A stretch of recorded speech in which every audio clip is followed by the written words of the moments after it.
You're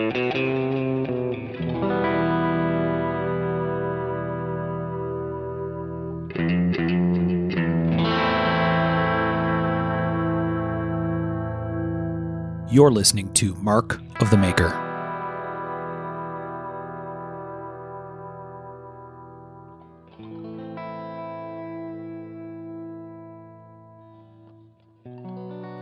Hey everybody, I'm Mark Steiner and you're listening to Mark of the Maker, and this is episode 23, otherwise known as season 2, episode 2, and we have a special guest with us today, but let's go around and make sure we got everybody here. We have, as usual, our panel of knife maker guys that are joining me today. So Tom Crine.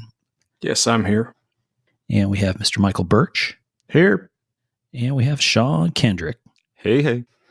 All right. And it's been a while. We were planning to be back on our 2-week cadence, and it didn't exactly work out.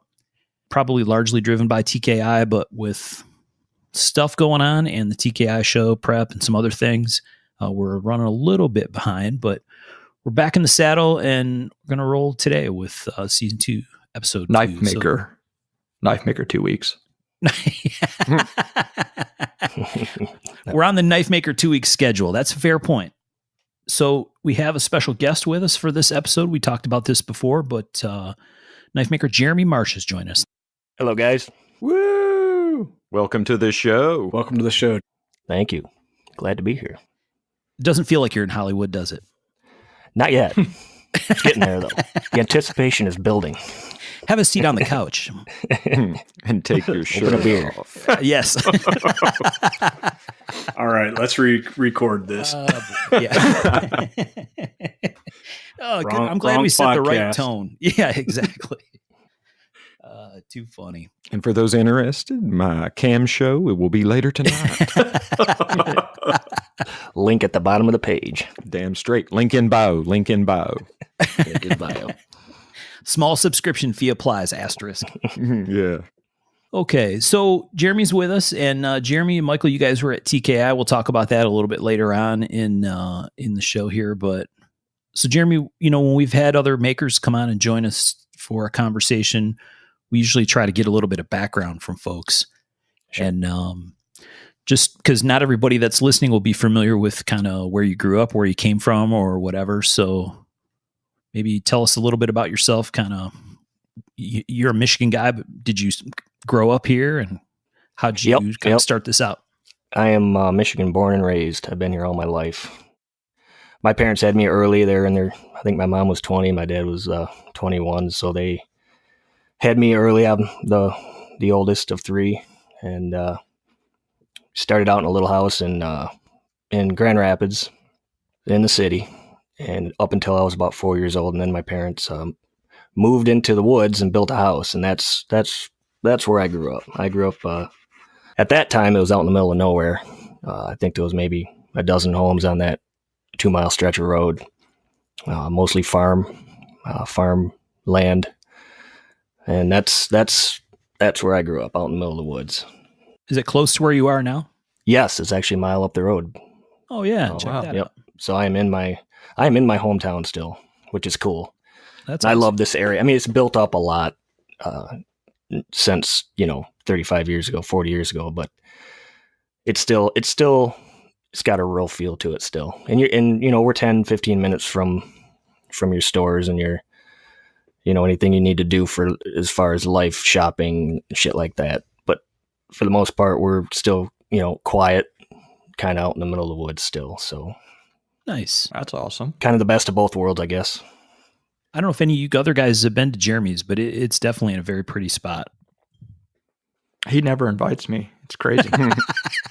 I got to be careful who I let into my house. We're much more discerning than that. True. What town is it near? I guess I'd say the Grand Rapids. I mean, okay. I could probably drive downtown in 15, 20 minutes, I'd say. Grand Rapids. Cool. Oh, okay. So it's like suburby type. It's still like where people want to commute to Grand Rapids. Yeah. Yep. Because I was going to ask, how's a small town life stay viable in today's day and age? Well, it's not really a small town though, because it is to a point. I guess Grand Rapids was always the town. for where I live, as far as being its own town, there really wasn't anything here.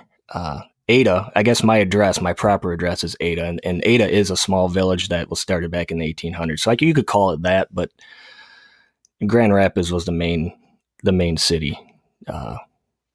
Okay. For where I live, I guess. So next time I come up to Michigan, I'm going to come see you because my mom lives in Holland. Yeah, that's 45 minutes. Yeah. Hour maybe. Yeah, I just looked on the map. For some reason, I thought you were on the other side of the state, but... No, Mark's on the other side of the state. Yeah, I thought you lived closer to him. What are we, Mark? About hour and a half, 2 hours? Yeah, I was going to say hour and a half, probably, something like that. Yeah, so I guess I'm considered West Michigan. I'm about a half hour, 40 minutes off the lake shore. Holland's a little bit south. I'm more across from Grand Haven, I guess. So if you were to shoot straight north from Holland, you'd hit Grand Haven. Yep. And then you'd shoot directly east to Grand Rapids. I would say, Birch, the spot where Jeremy's at, and I know Jeremy's been to your place, so maybe he can say this or not, but to me, it's about as rural feeling as where you are, right? Where you're close to stuff. Similar. Similar, yep. Yeah. Oh, yeah. Very cool. Yeah. So what'd you do out there in the woods? What was young Jeremy doing out there? Oh man, if we wanted to hang out with friends, it was hopping on your bike and pedaling your ass over to your buddy's house. Right. My dad was a tool maker. So my grandpa, my mom's dad, started owned a dye shop, him and his partner. And my dad went and got his apprenticeship through my grandpa.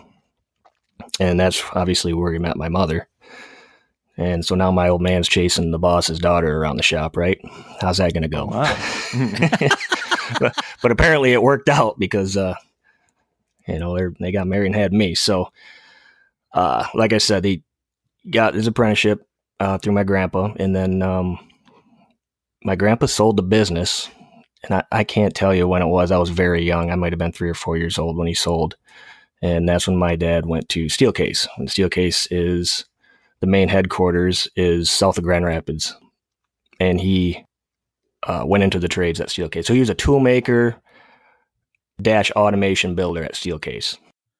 And so for people that aren't familiar with Steelcase is like a office furniture kind of company, right? Yes. I mean, they may probably have other stuff than that too, but that's kind of their main thing, isn't it? And Grand Rapids is before it became Beer City, it was Furniture City. Yeah. So you had Steelcase, you had Herman Miller, Hayworth. Oh, all these main companies, and that's what Grand Rapids was known for, was for its furniture. And those were like the big three. You had several smaller companies also downtown Grand Rapids, but Steelcase, Hayworth, and Herman Miller were the three big ones. In Steelcase, like Mark said, specializing in office. So a lot of steel cabinets, desks. A lot of stuff that went through lines to be formed and built. Not a ton of wood stuff, but mostly heavy-duty steel cabinetry and cabinets and stuff like that, hence the name Steelcase. Was that born out of military needs? I mean, not you guys, but did they supply a lot of the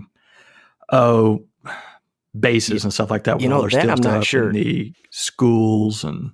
I think it was mostly corporate type furniture. So when a new company opened up, they would buy their desks and their filing cabinets. Those big, long, wide cabinets with the long, deep drawers that don't topple over when you open the door. That's that kind of stuff. All made out of steel. All of our furniture at work for years and years and years, Birch, at GM was all Steelcase. So big industry, supply kind of company. I got you. And they would also do like office chairs, real high end, kind of like where Herman Miller is now, where they're really super fancy, like the Mira chair and the what's the other one?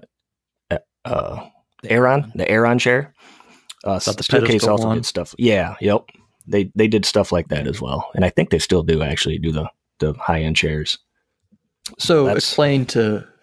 Oh, sorry about that. Nope, go ahead. Explain to some folks what a tool maker would be for. Okay, so die maker, tool maker, automation builder, they're all a little different. A tool maker is kind of a generalization. I call myself a tool maker, but I built injection molds. My dad was a tool maker. He built sheet metal dies and automation. Other guys are tool makers. They build jigs and fixtures. So it's all a tool maker, I guess, is a generalization. My old man was a die maker -- automation builder. So you'd have a big line at Steelcase. There'd be a big line that might be 100 feet long with, 5, 10, maybe 15 sets of dies in it, and a big roll of steel on one end, and it would feed the steel in, and it would go through a series of dies and strikes and piercings and bends, and at the end it comes out as a desk drawer, and there's no human interaction with it. It's all automated. It literally feeds in the steel, and it goes through all these dies, transfer dies, prog dies, but not just a transfer or a prog die. It went through a whole set of lines to transfer. It's hard to explain without seeing it. Without seeing it, without knowing how a transfer or progressive die works. But that's what he did. And then me, I went into the trades, but I went into injection mold making and compression and RTM mold making. So I was on the other end of the spectrum as far as tooling goes. The big three came up through the 70s and 80s, and it was all sheet metal. All the cars' bumpers were sheet metal and fenders. I mean, the whole car was steel up until about the 80s when they started using plastic on cars. I mean, there was plastic on the interior of cars back in the 70s, obviously, too. But when they actually started making body panels out of plastic, that didn't happen until late 80s, early 90s. And we were building bumper fascias, these giant bumper fascias, injection molds. And these molds weighed 75, 80,000 pounds. I mean, they're huge tools. Wow. And that's where I started. Go ahead. Oh, no, sorry. I'm just going to say the difference is before they were forming the metal, and now you're making the mold for the plastic to go into. Yeah. So instead of a stamping, metal stamping, you have an actual molded part on your car. Interesting. Yep. Right. So you think about the size of like the front fascia of a car, right? So the width of a car, or I guess in some cases, probably even parts that go down the side, right? So big, long injection molded things, they have to go in a die that's got feeders and heaters and all kinds of stuff, right? So it's a pretty big piece. And being in the automotive industry, that within the last, 15, 20 years, we call them the ears on a fascia. It used to be bumpers were just flat, right? They just went around the front of the car. Right. And over the last 2 decades, the ears of the fascia, which wraps around, like you said, the side of the car, have gotten longer and longer and almost make up the front quarter of the car, right? Right. And a lot of cars don't even have front quarter panels anymore. The fascia makes that up and it goes right to the door. Yep. And so some of these fascia molds are just absolutely huge. And, and that's where I started out polishing these molds. I was called a bench hand, and I was polishing these molds, and because they're Class A surfaces, painted surfaces, so they needed a Class A, typically a 320, what we would call in the knife industry hand rub, but it was a polish, and that would accept primer and paint because these bumpers would be painted, and they're just so that's how you giant tooling. Sorry, I keep interrupting you. I'm sorry worries. about that shit. So that's how you end up using like stones for your knives. Now. Exactly.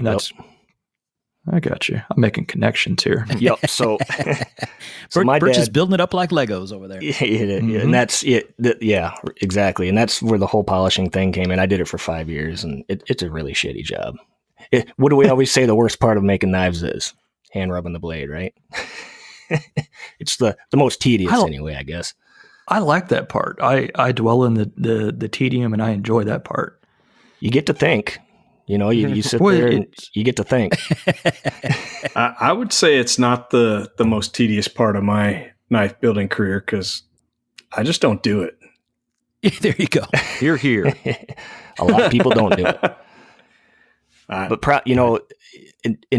to this day, and Berts and I have talked about this a lot. Plunge lines I can never successfully grind a perfect plunge line. So if I'm gonna 90% of the time, I take a stone in there and I clean up my plunges, and then a stone will take out any indiscrepancies that you put in, basically. Right. That's smart. So Right. That's why I hand rub most of my blades, because I usually fuck up the plunge line in one way, shape, or form.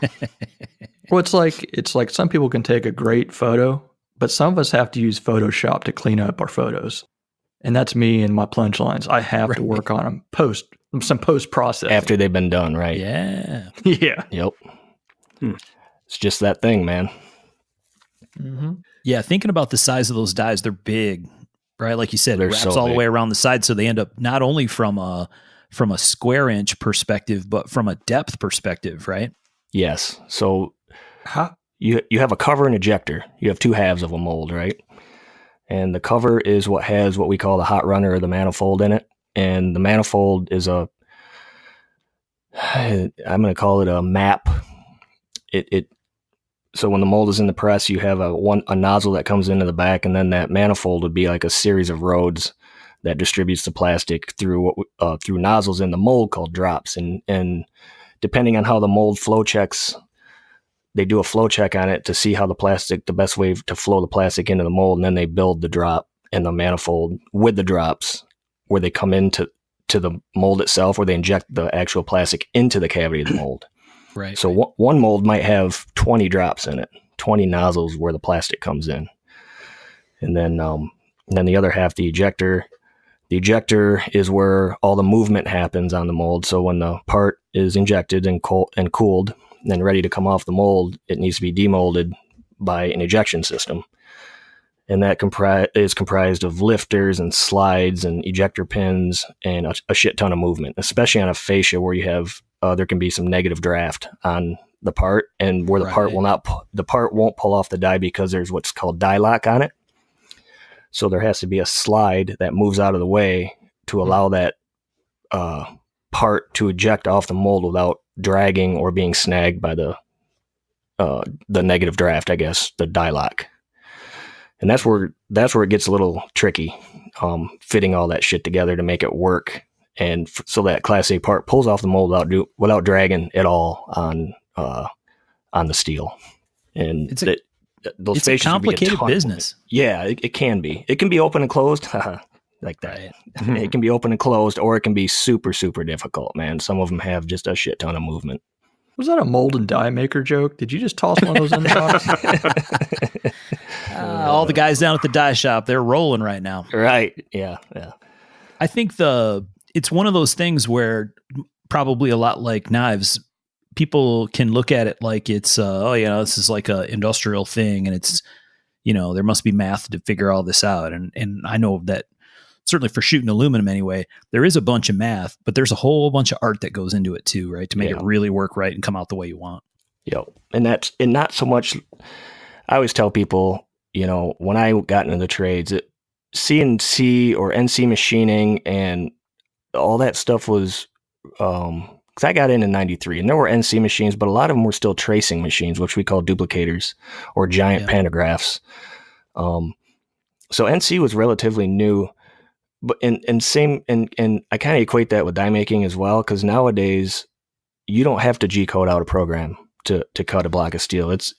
You draw a boundary around it, and it G codes out the program. And same with die making. I mean, it used to be you had to trig out if you had to build a lifter foot for a mold, and it had a 7.5 degree angle on it, because that lifter foot runs at 7.5 degrees to clear die lock. You would have to trig all that out and build the foot on a Bridgeport. But nowadays, you get on the tube and you print out you grab that part and you print it out, and it gives you your angle. It gives you everything you need to build that part. All you got to do is put your sign bar on your angle plate, set it up, and cut the steel.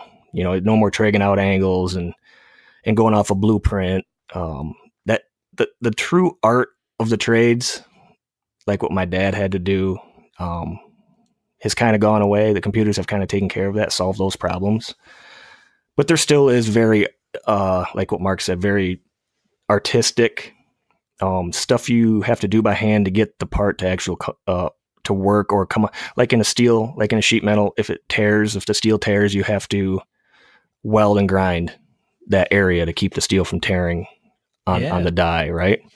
There's always no computer can tell you how to do that or where to do it.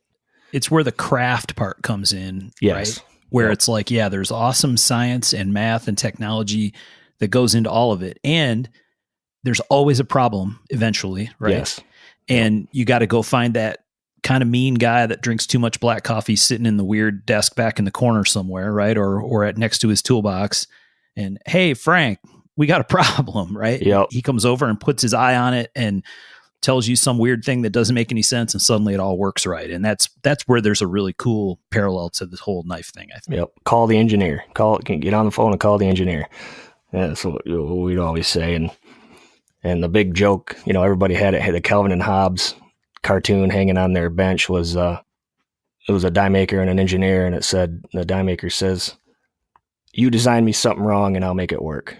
That was the cartoon. And all the die makers had those hanging on their benches, right? Yep. Well, man, my fundamentals teacher at school says that machinists exist so engineers can have heroes too. Right. Yes. Yeah. That's yeah. I've seen that one. I've seen it. Yeah. All the engineers always get the short end of the stick. They always get blamed for everything, right? Because they design the whole thing and they give it to you and say build it, and like, well, we can't build this, and it's always a running joke. So yep. Don't become an engineer because you get picked on. It's true. Yep. But I love the trades. I really did. I'm happy to be out. I'm not gonna lie. But I do love the trades. I don't like the corporate direction they're going. They're trying to turn the trades into production style corporations and trying to lean everything out and thank you. And you can't do that in a job shop because everything is custom. It's kind of like making knives. No two molds are exactly the same. And they're trying to lean everything out and make it as a production company. You just can't do it. And these young kids that are running these companies don't get that. And it's kind of sad, but it is what it is. That's why I'm not in it anymore. All right. Well, man, let's kick it back a little bit. So you grew up rural, grew up around machinists, grew up around metalworking. What got you into knives? Were you into knives as a kid? Is it a more recent thing? Okay, so I knew you were going to ask me that question, and I'm going to break you guys' hearts because I was not a knife guy. That's all right. I was in the Boy Scouts, so I had a Swiss Army. I had a Victorinox Swiss Army knife, and when we were in the Scouts, we carried our knives around. But I wasn't like a knife nut. It was more for me. All right, guys. Well, thanks for joining us, Jeremy. This is it's a great interview. I know, right? Sorry, you have to leave now. Yeah. Not now. Hold on. He may have been in knife denial as a kid. Well, it's funny because my grandmother would get me knives for Christmas, and I've got several Buck 110s. And what's the big fixed blade? The big Buck fixed blade with the black handle. Big Special or the 119 Buck Special or the 114 or 119. Yeah, I'd say it's one of those. It's got to be a 6-7 inch blade, I'd imagine. Black handle with a silver pommel on it. Yeah. That real generic kind of popular one you see in the movies. Yep, and I have several of those. Your grandma wanted you to be man. She did. She wanted you. She tried. She did. Well, but I was really into guns. I was into guns from a kid, and it's funny because my dad didn't own any guns, but I was always intrigued by guns, and so my aunt and uncle, since my dad didn't own guns and he didn't hunt, my aunt and uncle would take me hunting with them when I was a kid, and that's where the knives came in. So Grandma would get all us cousins that hunted knives for Christmas to dress out our deer that we didn't shoot, and so we had lots of cool knives. We just never got to use them. They call that encouragement, Jeremy. Right. Yeah. Not trying hard enough, kids. That's pretty interesting that you were into guns and your dad wasn't, because that same kind of thing with me. I was super into guns and had none. I wonder why that is. I don't know. My old man had a rifle that his dad gave me. It was a old Sears 22 semi-automatic, just a colossal piece of shit rifle, but I was fascinated by it, and I knew where it was. It was up in his closet, and there was one old box of ammo up there too. And that's funny. Once in a while, I'd go in that closet. My dad had a similar gun. I'll send you a picture, and a Mossberg bolt action 410 shotgun. That was it. That was it in the house, huh? Yeah, check that out. Yeah. Isn't that weird? Yeah. What happened to us? I don't know. I got hit hard with the gun crazy. So I guess my dad got me my first BB gun when I was, I'm going to say 8 or 9 years old. And my cousins and I lived in the woods with those BB guns. Yeah. And, we'd go out and play in the woods and take out a carton of BBs with us and we'd shoot tree stumps and critters all day long, right? Right. Yeah. Oh, yeah. And that's, that was kind of, I think that was where I really got into shooting. I absolutely love shooting. I think it started there with the BB guns and hunting. And like I said, that was early. That was, if I had to guess, 7, 8, and maybe 9 years old. I always think about that like it's one of those infographic things, right? Like if I would love to see what a pile of BBs looks like that represents how many BBs I shot as a kid. Oh, right. I mean, how many of those freaking little milk carton things? I mean, hundreds it had to be, right? It's what it felt like anyway. Yeah, because it was a little quart. It was like the little. They were the size of the milk that we got in elementary school, right? The little exactly. Yep. What was it? Like a little pint? Not even a pint. Half pint of milk. Half pint. 8 ounce. Yep. Yeah, and that's what the BBs came in, right? A little half pint size Craftsman Copperhead or some shit. Exactly. Yeah. Brand BBs. Poured them into your gun. Yep.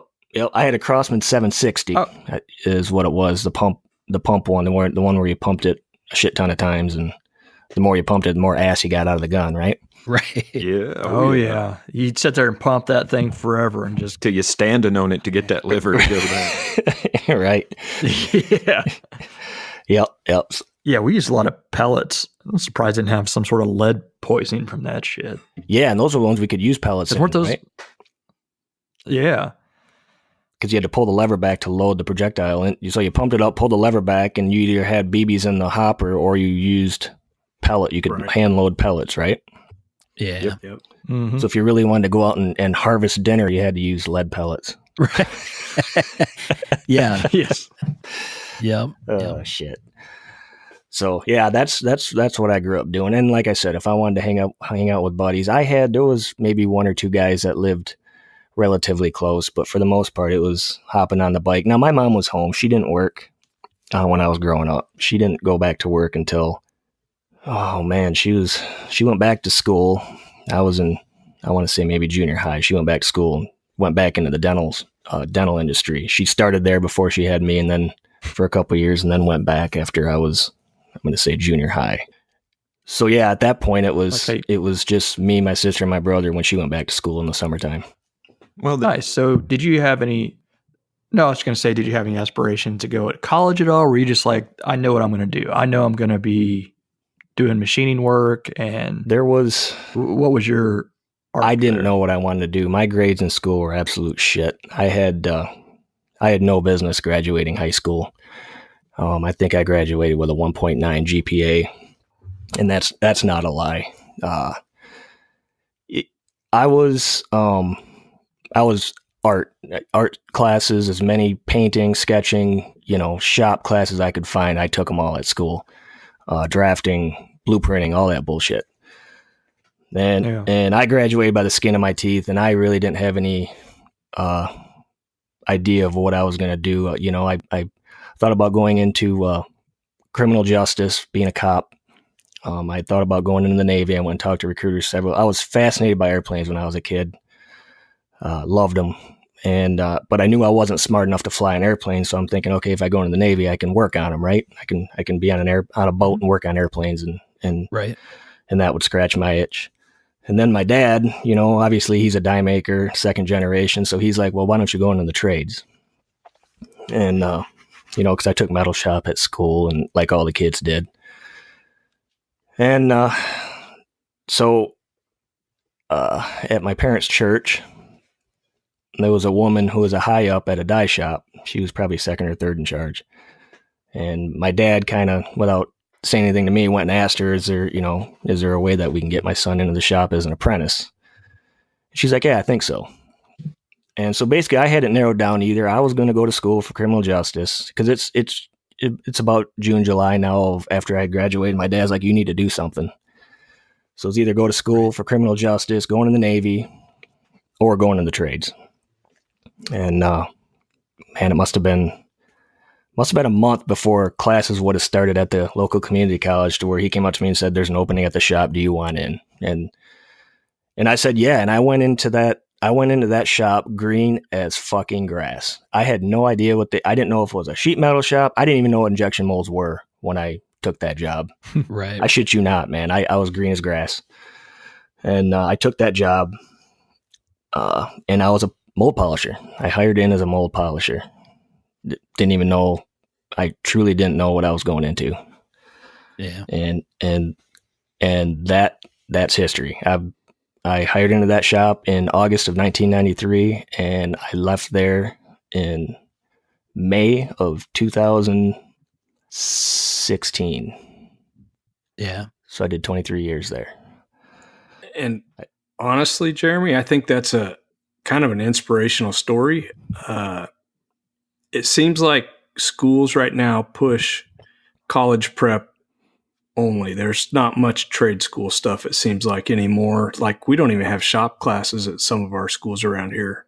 Yep. I just think it's a huge mistake, because not everybody, not their aptitude isn't college prep. And I feel we've done our country a great disservice by doing this. I agree with you 100%.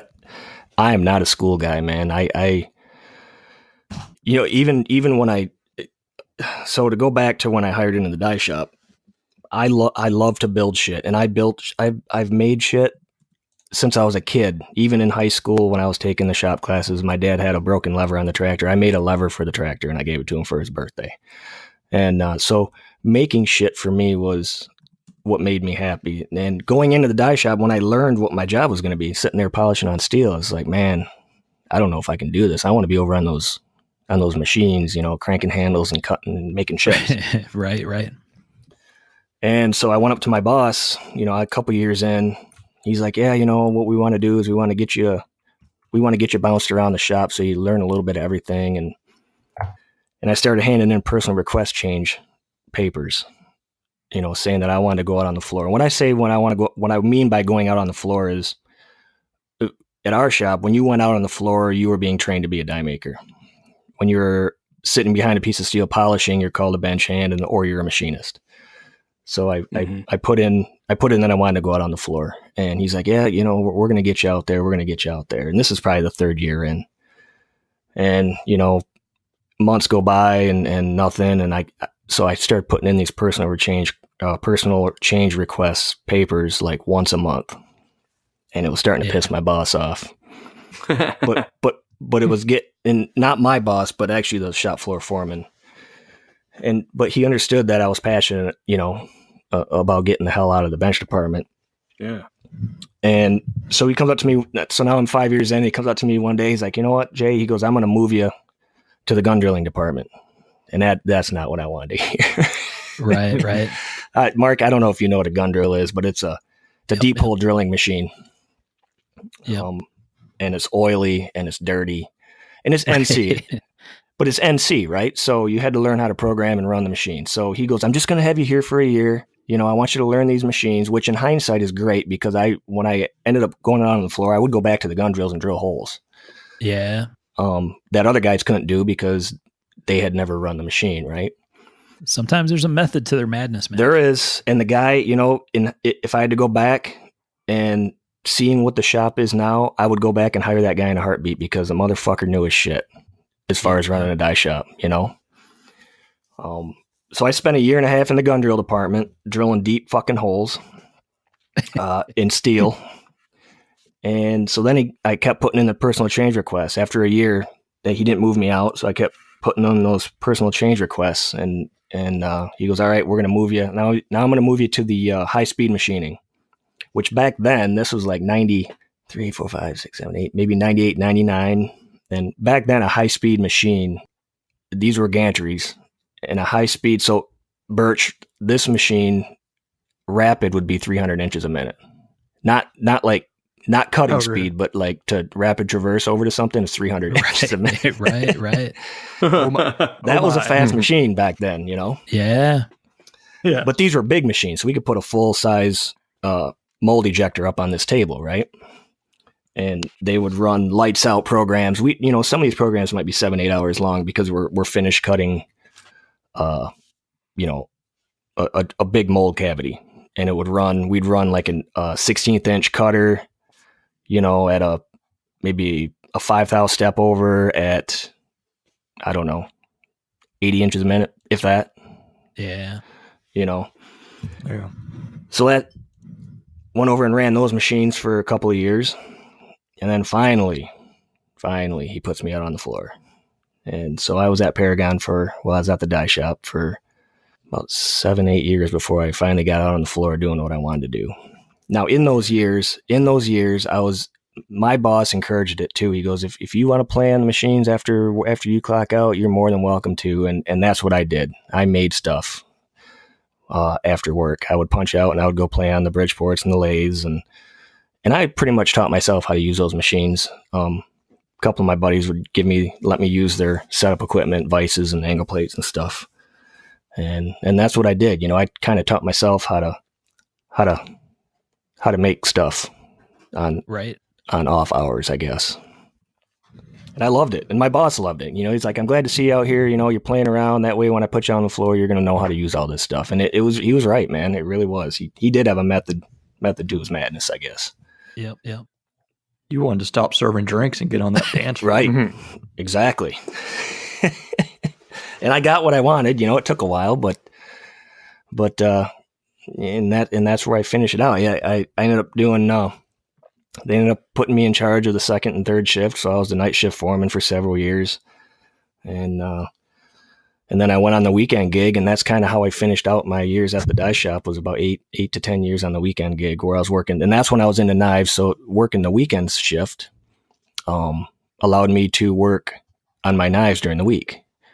And it worked. It worked out really, really good.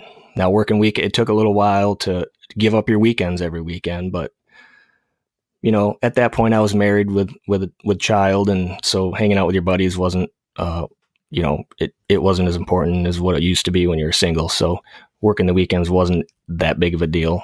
And it just worked out because I was able to watch my daughter during the week, put her on the bus, get her off the bus. Everything just worked really well being on the weekend shift. And so that's how I finished out my years at the shop. It's one of those how long things. did you do that? What's that, Tom? The weekend shift. How long were you on that? 8, man. It's 8 to 10 years. I think it's probably closer to 10 years. That's pretty cool, man. I did the same thing for like 8 years at the hospisil. Yep. It sucked 3 on the days weekends, on. but it worked great. Yeah. Yep. Very similar to how nurses and doctors work. A lot of the guys a couple of my customers in California are doctors, and they do the 3-day on, 4-day off thing too. So it works. And it keeps the jobs moving through the shop because a lot of the guys, that work during the week, they don't want to work weekends. So, if there's a hot job coming through the shop, they have two guys. It was me and one other guy, and we could jump right on it on Friday and run it through the weekend. So yeah, that's really cool. It worked out good. Yep.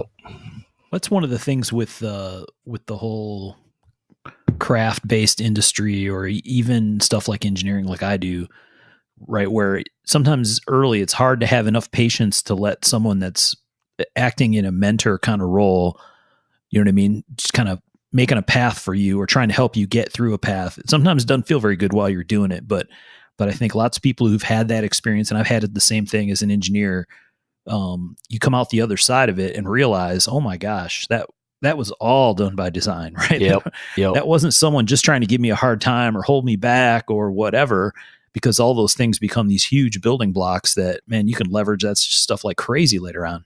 Yep.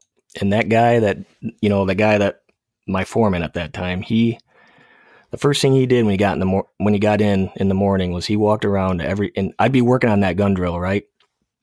And I'd be drilling a hole, and it told your spindle speed, your inches per minute that the drill's drilling, the load on the spindle load, all that shit. And he would come around with his clipboard, and he knew what job was on my machine. He would look at my tube.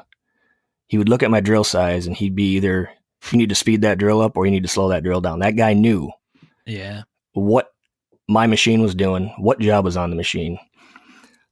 And today, if you ask the guy that runs that shop now, he wouldn't know what the hell he was even looking at. He wouldn't have a clue. I'll bet he doesn't even know what the steel block that's on that table, whether it's a compression mold cavity or a RTM mold, he wouldn't know. Yeah. And that's what gets me worked up, man. When the kid that's running that place now, he fired the foreman that brought me up through. And of course he did, right? Because that's not how you run a die shop anymore. That's not efficient. That's not efficient enough. And when that happened, it was, I knew it was the downfall, it was just, and shortly after that, veteran guys started quitting and leaving the shop, and you knew it was getting bad. So yeah. I lasted 10 years. I think I lasted 11 years into the new management before I just got fed up with it and walked away. So yeah, it was. And, I had reasons for staying. But there's a part of me at that place. Paycheck. Yeah. 23 years of me was at that shop. That's a long time. It is a long time. And I had a personal connection with it. So I could kind of block him out and still do my job. But at the end of the day, it was his way or the highway. So it was the highway for me. But well, man, with that background in place, give us the when, what, and how you got bit by the knife bug. So going back to the I like to make shit thing, I started making rings out of titanium. And I'm trying to think when I started doing that. I was at my old house, so 99, 98. Probably around 1997, I started spinning rings out of titanium shafting. And this was back when titanium was kind of a new metal in the jewelry industry. Yeah. And you could go to a jeweler and find like just a plain band, nothing fancy for, I don't know, $400 or $500. I mean, it was titanium was like the new super metal jewelry material. So I started spinning these real simple bands on a lathe, and I would build 2 or 3 of them a day on my break, excuse me. And then I'd go home and I'd sell them sons of bitches on eBay. Yeah. And I was selling, man, I bet I was doing 3-4 pieces a week, and they weren't going high. They were going maybe between $50 and $100, Right, right. And then I started making fancier ones, and they'd go a little higher. And then people would start contacting me through eBay and say, hey man, we're getting married. Can you make us a pair of rings? And it kind of turned into a thing, to where I was making, a couple $100 a month, maybe extra cash, to where I could just, that was kind of like over and above the bill money. Right. And then the rings started getting fancier to where I was setting in stones and doing tension settings, and I was doing multi-angled, just really cool, like artistic stuff, not just a standard band. Yeah. And I didn't make a ton of those because it took a long time, and I was hand working titanium. I didn't have any belt sanders or anything. It was all done via milling machine or a die grinder. So I didn't make a ton of that stuff, but I made enough so my sister and my mom have one, and my wife, my girlfriend at the time, my wife, I proposed to her with a handmade titanium ring and a titanium diamond that I spun out on a lathe. So I set in. Check that out. I spun out a titanium diamond because I didn't buy one, and I set it in a band in a tension setting, and that's what I proposed to her with before I got her a ring. That's cool. Yeah, so that was cool. Kind of cool. And then one day my dad comes up to me and he throws me 3 issues of Blade magazine. It's funny because I just went through all my issues of Blade from like the last 15 years. And I saw your picture of that, a bunch of boxes and stuff, right? And I almost took you up on that. Well, I still have them if you want them, because I'm throwing them in the boiler tonight if you don't. Yeah. No, don't. Dude, wait. Rachel would beat my ass if I started hoarding magazines again. Seriously, don't throw them away quite yet. Okay. My collection is in storage. I'm just getting where I can get it out. I'm going to try to get the entire collection. So if I'm missing some, I didn't see that. We'll talk after. Okay. I'll move them out to the shop. My wife just wants them out the house. So yeah, I get it. So yeah. And going through all those, like I said, I must have 15 years Blade, and I found those first 3 issues that my dad gave me from 01. Cool. I think it was 2001. I think it was, and he found some guy left him at work, and he brought him home and gave him to me. He's like, "Hey, check this out," And I'm paging through those, and I knew of Alan Elishewitt before I started making knives because I carried a Benchmade. I had bought a Benchmade Striker, which was a Tonto thumb opening knife. Yep. And it was basically a redo of Alan's Ghost model. Was it? Okay. Of his custom. Yeah, great looking knife. I've got one. Okay. And so when I got my job at the die shop, when I was making money, I went out and bought myself a nice knife. So that was kind of when I got into the knives, was not when I started making them, but when I started carrying a knife on a daily basis. Probably would have been late 90s, I guess, when I could afford to buy a nice knife, because that knife probably back then was, I don't know, 80 to $100. Right. Yeah. So I knew who Alan was before I started making knives.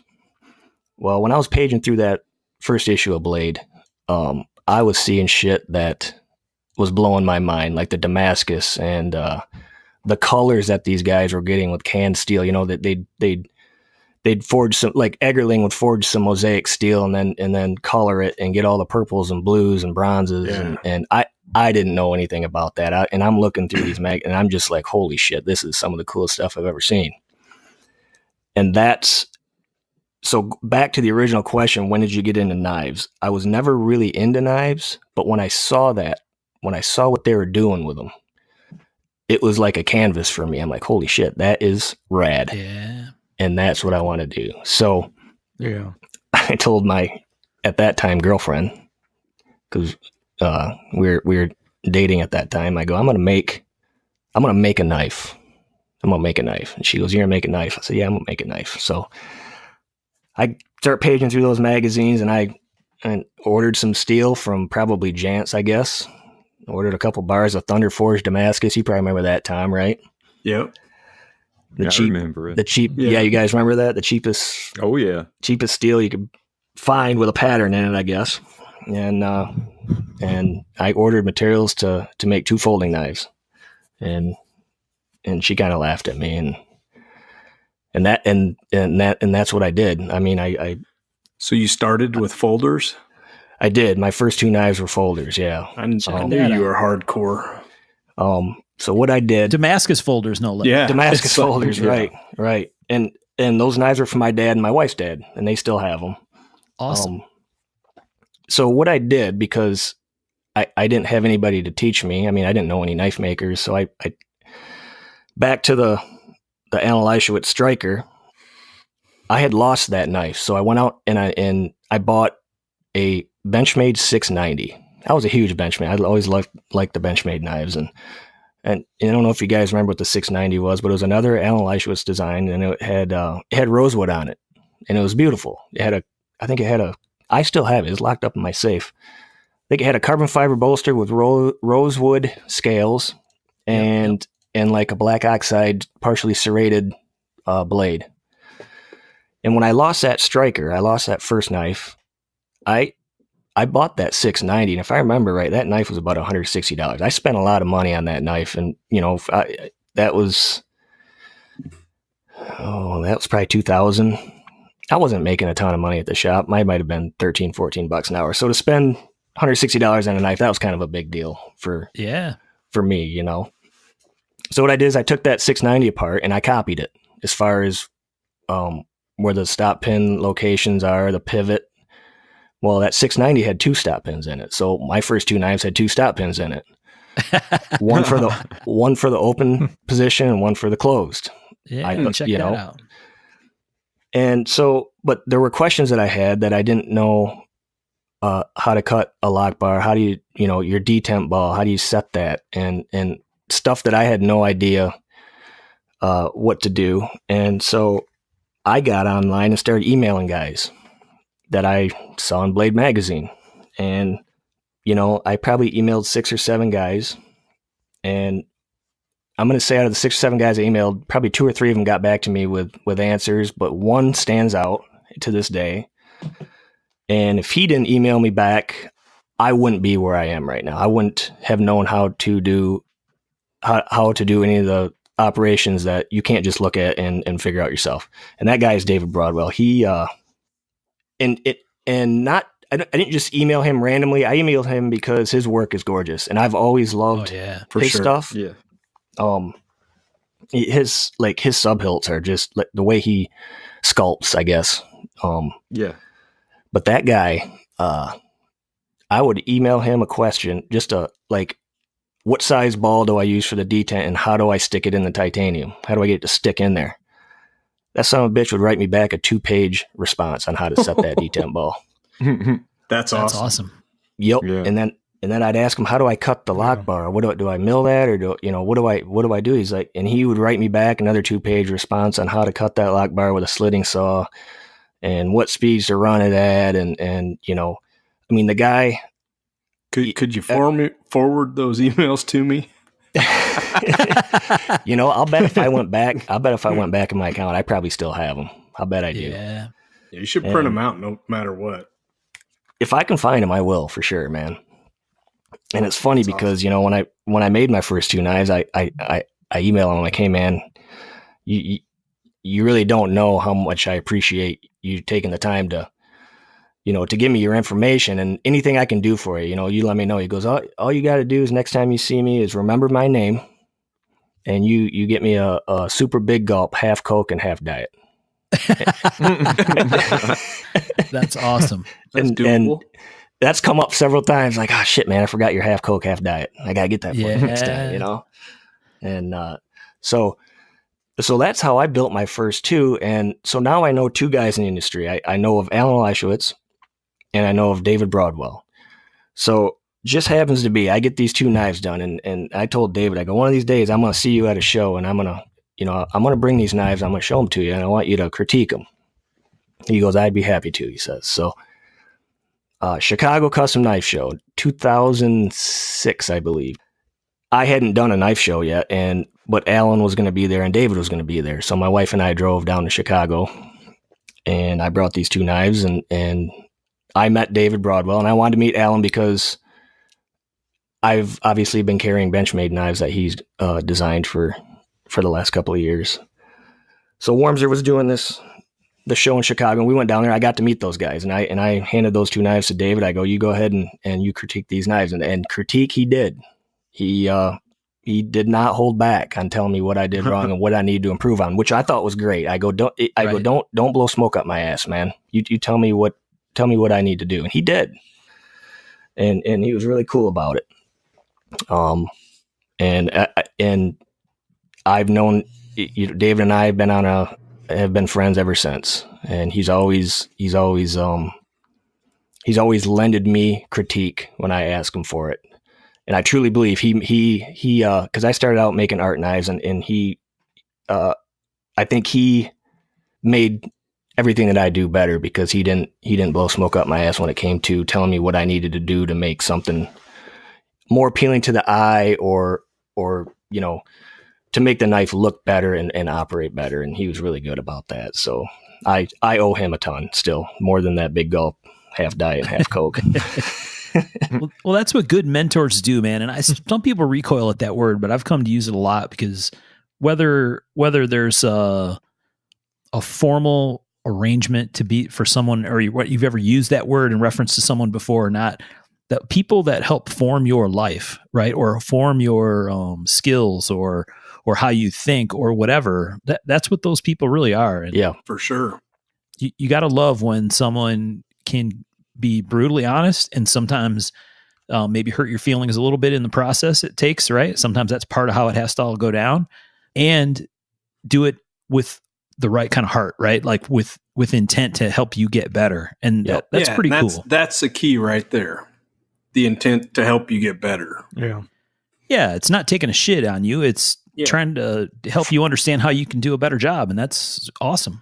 Well, and even coming up through the die shop, working under a veteran die maker, them guys, they were not politically correct in any way, shape, or form.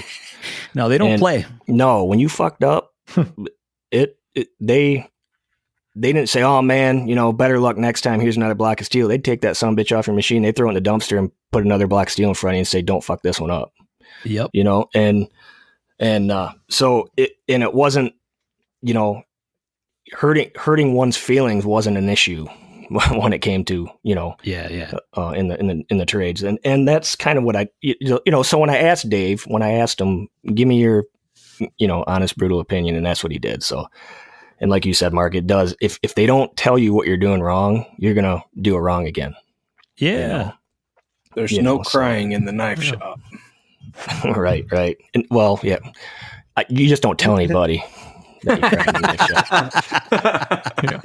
Well, and that was my experience as a young engineer. I ended up spending tons of time in parts of our business where there were guys doing stuff with their hands, whether it was inspection measurement stuff or machining stuff or building stuff. And those guys, that I always kind of think of it as like this old school environment, but in the end, that's what those people are. They're all craftsmen people, right?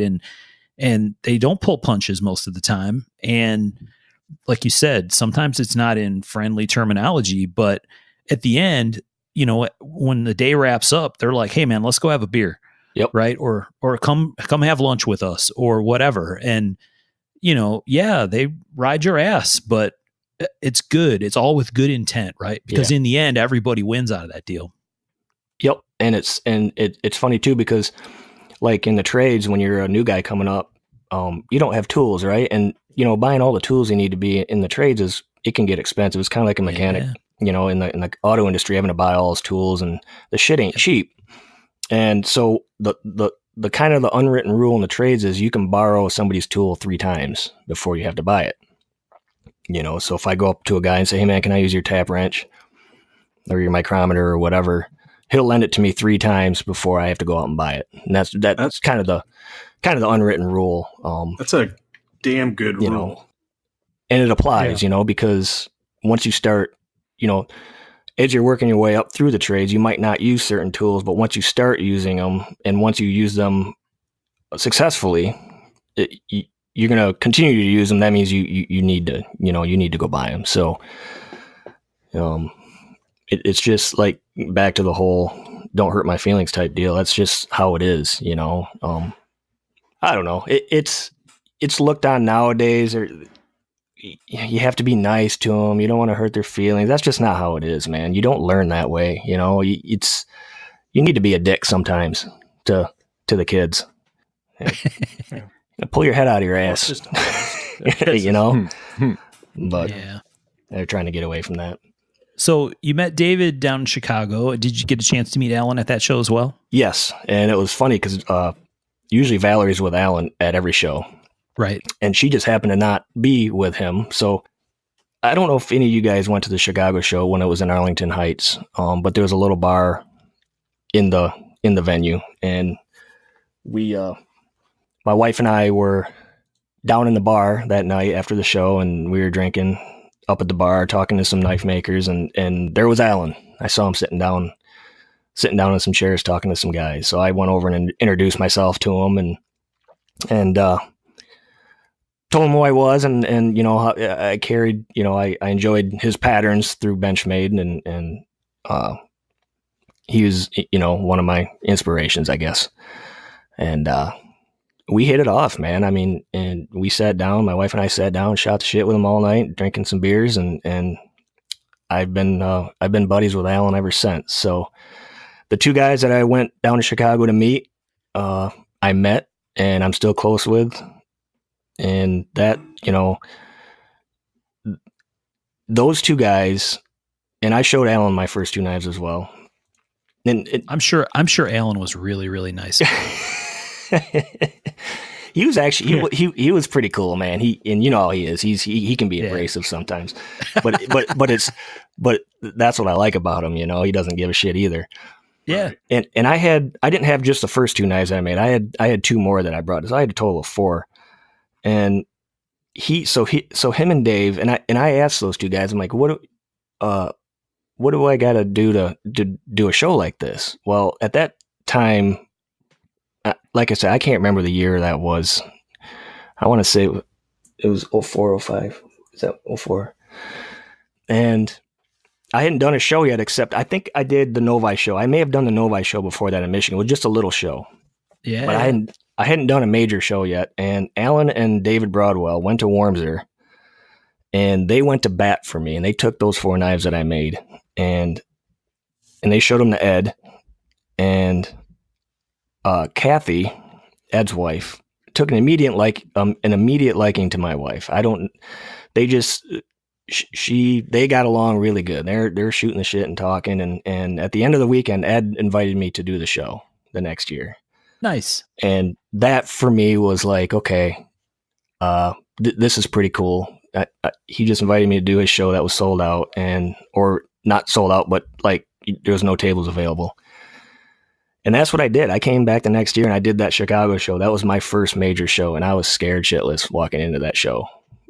And I remember it like it was yesterday. Is that picture I shared? It very well could have been. I sat next to Gene Baskett, and I'm trying to think who was to my right. I want to say it was Gene Baskett. And I want to say it might have been Bill Ruppel to my right. Oh, nice. Cool. But I remember it like it was yesterday. Yeah. Yep. It was cool, man. I didn't sell a knife, but man, I learned a lot of shit. So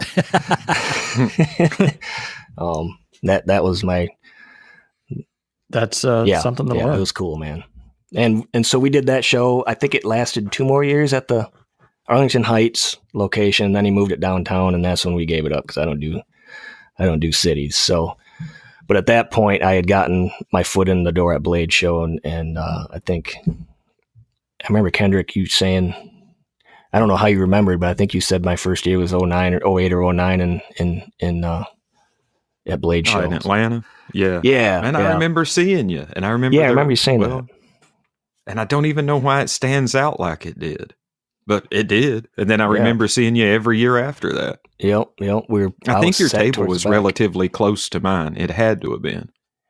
I think my first year was way back in like 27, row 27, way at the back. Yeah, you were probably like 3 rows over from me, something like that, because I was in the back with the unmentionables, you know.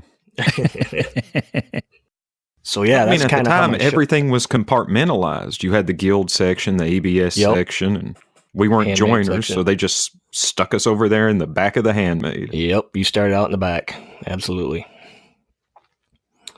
So yeah, that's kind of how it all got started, man. And I couldn't really ask for a different way. How I got into and started building my first knives. I think everything went really well, and I appreciate how it went and the people that helped me along with it. I mean, that's how it started. So Jeremy, what shows do you continue to go to now? I need to do what Sean does and be lazy. Dude, I'll tell you, I'll give you the secret to being lazy. Just don't do nothing. I know. Well, that's the more and more I think about that, the more appealing it sounds. Yes. It sounded good to me from the get-go. I'll own it. It does sound good, man. But my whole problem is I think if I gave up shows, I would, because, and Berts can probably attest to this, knife makers, well, I think most knife makers work better under pressure. I know I do. It's true. Yeah, unfortunately. So shows keep me motivated to keep me working. So when I know there's a show a month out, I'm going to bust my ass that whole month, and I'm going to build as much shit as I can for that show.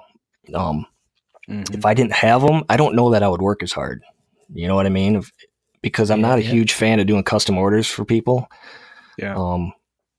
I would rather build a knife for a show that I'm going to show to a ton of people than make a custom piece for, and I'm not saying that all the time, but if I'm going to do it, you know, I'm doing it for a living now. So whatever makes my job easier or happier, agree. I'm going to obviously do. So having those shows makes me motivated to work as hard as I can. And so to answer your question, January's TKI, which we just did. March was the East Coast or the Fort Lauderdale show, but that's not happening this year. So I have a lull between TKI and Blade Show. which I haven't had in the last several years. So I have a little bit of time to knock out some custom orders that I have on the books. So then Blade Show, and then typically it would have been then the Gathering. I didn't do the Gathering this year. I didn't completely give up my table because last year I had a family event that I went to on Labor Day weekend, and I learned that it was really nice not having to bust my ass all summer to prepare for that show. And after the show here at TKI in Vegas, Vegas ended up being a shit show this year for TKI. So I'm relinquishing all my Vegas shows, so I will not be at the Gathering this year either. Yeah. So I'm going to pick up if Jade will have me again in Portland, and that's in July. And then if Sako will have me again to do the show in October, that's the California show. Right. The kind of the new version of the California show. Yeah. And Sako picked that. That's his new gig. And last year was his first year. And I think it went really good. It went smoothly. It was small. It was very intimate. It was a very well run show. He really did a good job with it. So, like I said, if he'll have me back, I will more than likely do that one again. And then after that, it's Kentucky, which is the lone Sean Kendrick show. And right. And that kind of ends out the year for me. So what, 4 or 5 shows, 5 or 6, I guess. That should keep you busy. It does. Absolutely does. Yep. Oh yeah, for sure. That's a lot. It's going to be interesting. We've talked about this on the podcast before, but the whole growing, bubbling conversation about going to more of these small regional kind of things, or just smaller shows in general. And they're out there, right? There seems to be an increasing number of smaller shows. The thing I wonder about, it'll be interesting to see longer term if they can stay small. You know what I mean? Because are you talking like the 1-day gigs? Things like gigs? Kentucky or Sako's thing or Jade's thing up at Portland, or they're cool because they're small. Yep. But man, it doesn't take long before they can get big if you're not careful, right? Yeah. So, and I kind of think that's what's happening with TKI. It just kind of got out of hand. Cool. It got big. And for the allotment of time, you only have a 5 or a 6 hour chunk of time to get through. He wants to do these lotteries very intimately and personally. Well, when you get, 30, 35, 40 tables, that's hard to do in a 5 hour span of time. And I think that's kind of what's happening with the TKI. It's getting too big. So I think the one night shows are really cool. It makes it to where you can go out of town, you can do your show, do your business, and it gives you a night or two, even if it's just the weekend, to bounce around wherever the city that you're in. Allows you to see it. Like Portland, I had never been to Portland before. So that was in the summertime. So the girls, my wife's a teacher, so the girls are off school. So we were able to take, my daughter with us, and we kind of rolled in a couple extra days, to see Oregon. Right. And we hung out with, Nick Rolfe had us, in for a couple days. So we hung out with those guys for a couple of days, and it was just a really cool, little, get away from home for a couple of days type deal, and to be able to roll it into a nice show really worked out good. Right. Vegas, obviously I can't take my daughter to Vegas. That's just not, it's not a kid's place. So, but back to the Gathering thing, I hate to give up that show because I still think it's the best show on the circuit. It's such a great show, especially for our genre, our types of wares that we make. It has all the cool flashlight guys and the jewelry guys, Steel Flame, all those guys, Starling Gear. And it's going to be hard to give that up. And I've been doing that show since the beginning. And it's a great show, but I can't do Vegas anymore, man. I really can't. It's just, I can't do it. I'm done with it. I've been doing Vegas twice a year for the last 10 years, and I can't do it anymore. So I wonder what is it that you don't like about Vegas? Just curious. It used to be fun. There's a shit ton of stuff to do in Vegas. Yeah. Well, when you go twice a year, you do all that stuff and you see it. And now anymore, it's just, we fly out there, we do the show, and we come home, and it's expensive and it's hectic, and it's just, I'm done with it. You've seen a bunch of the stuff, right? You can wear places out, I think, is part of what can happen. Yeah, I get that. For me, shows are about the people. So it's like I get to hang out with you or Berts or, whoever who I don't always see. And it doesn't matter if it's Vegas or Atlanta to me.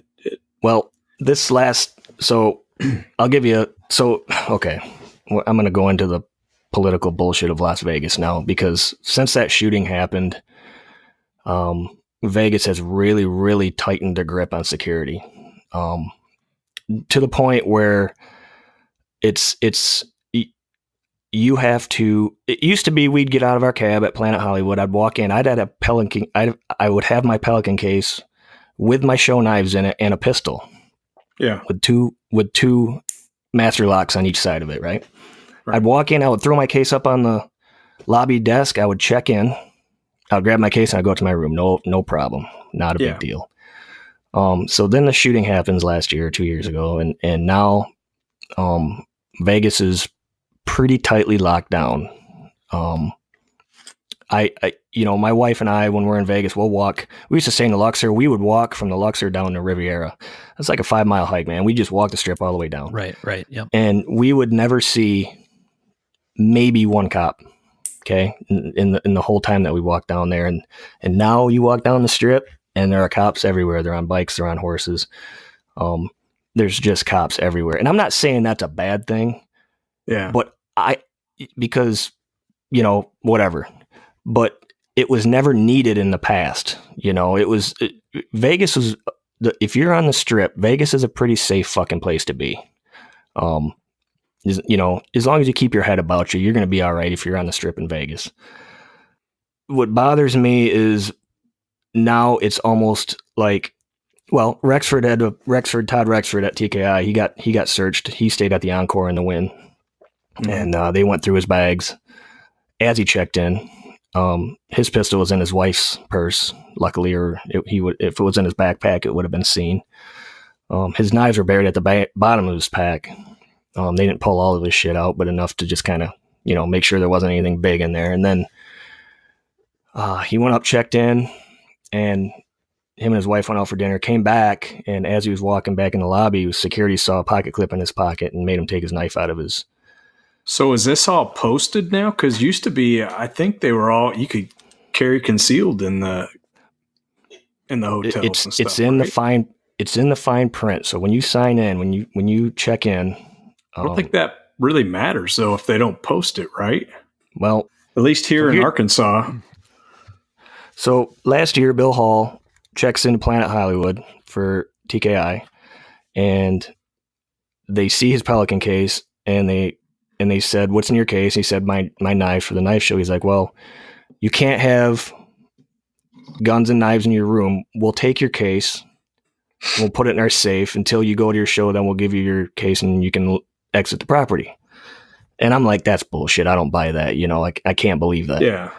So this year, I'm hearing Todd's story, and I can't. There was another guy that told me a story, and I made a post on it on my Facebook forum.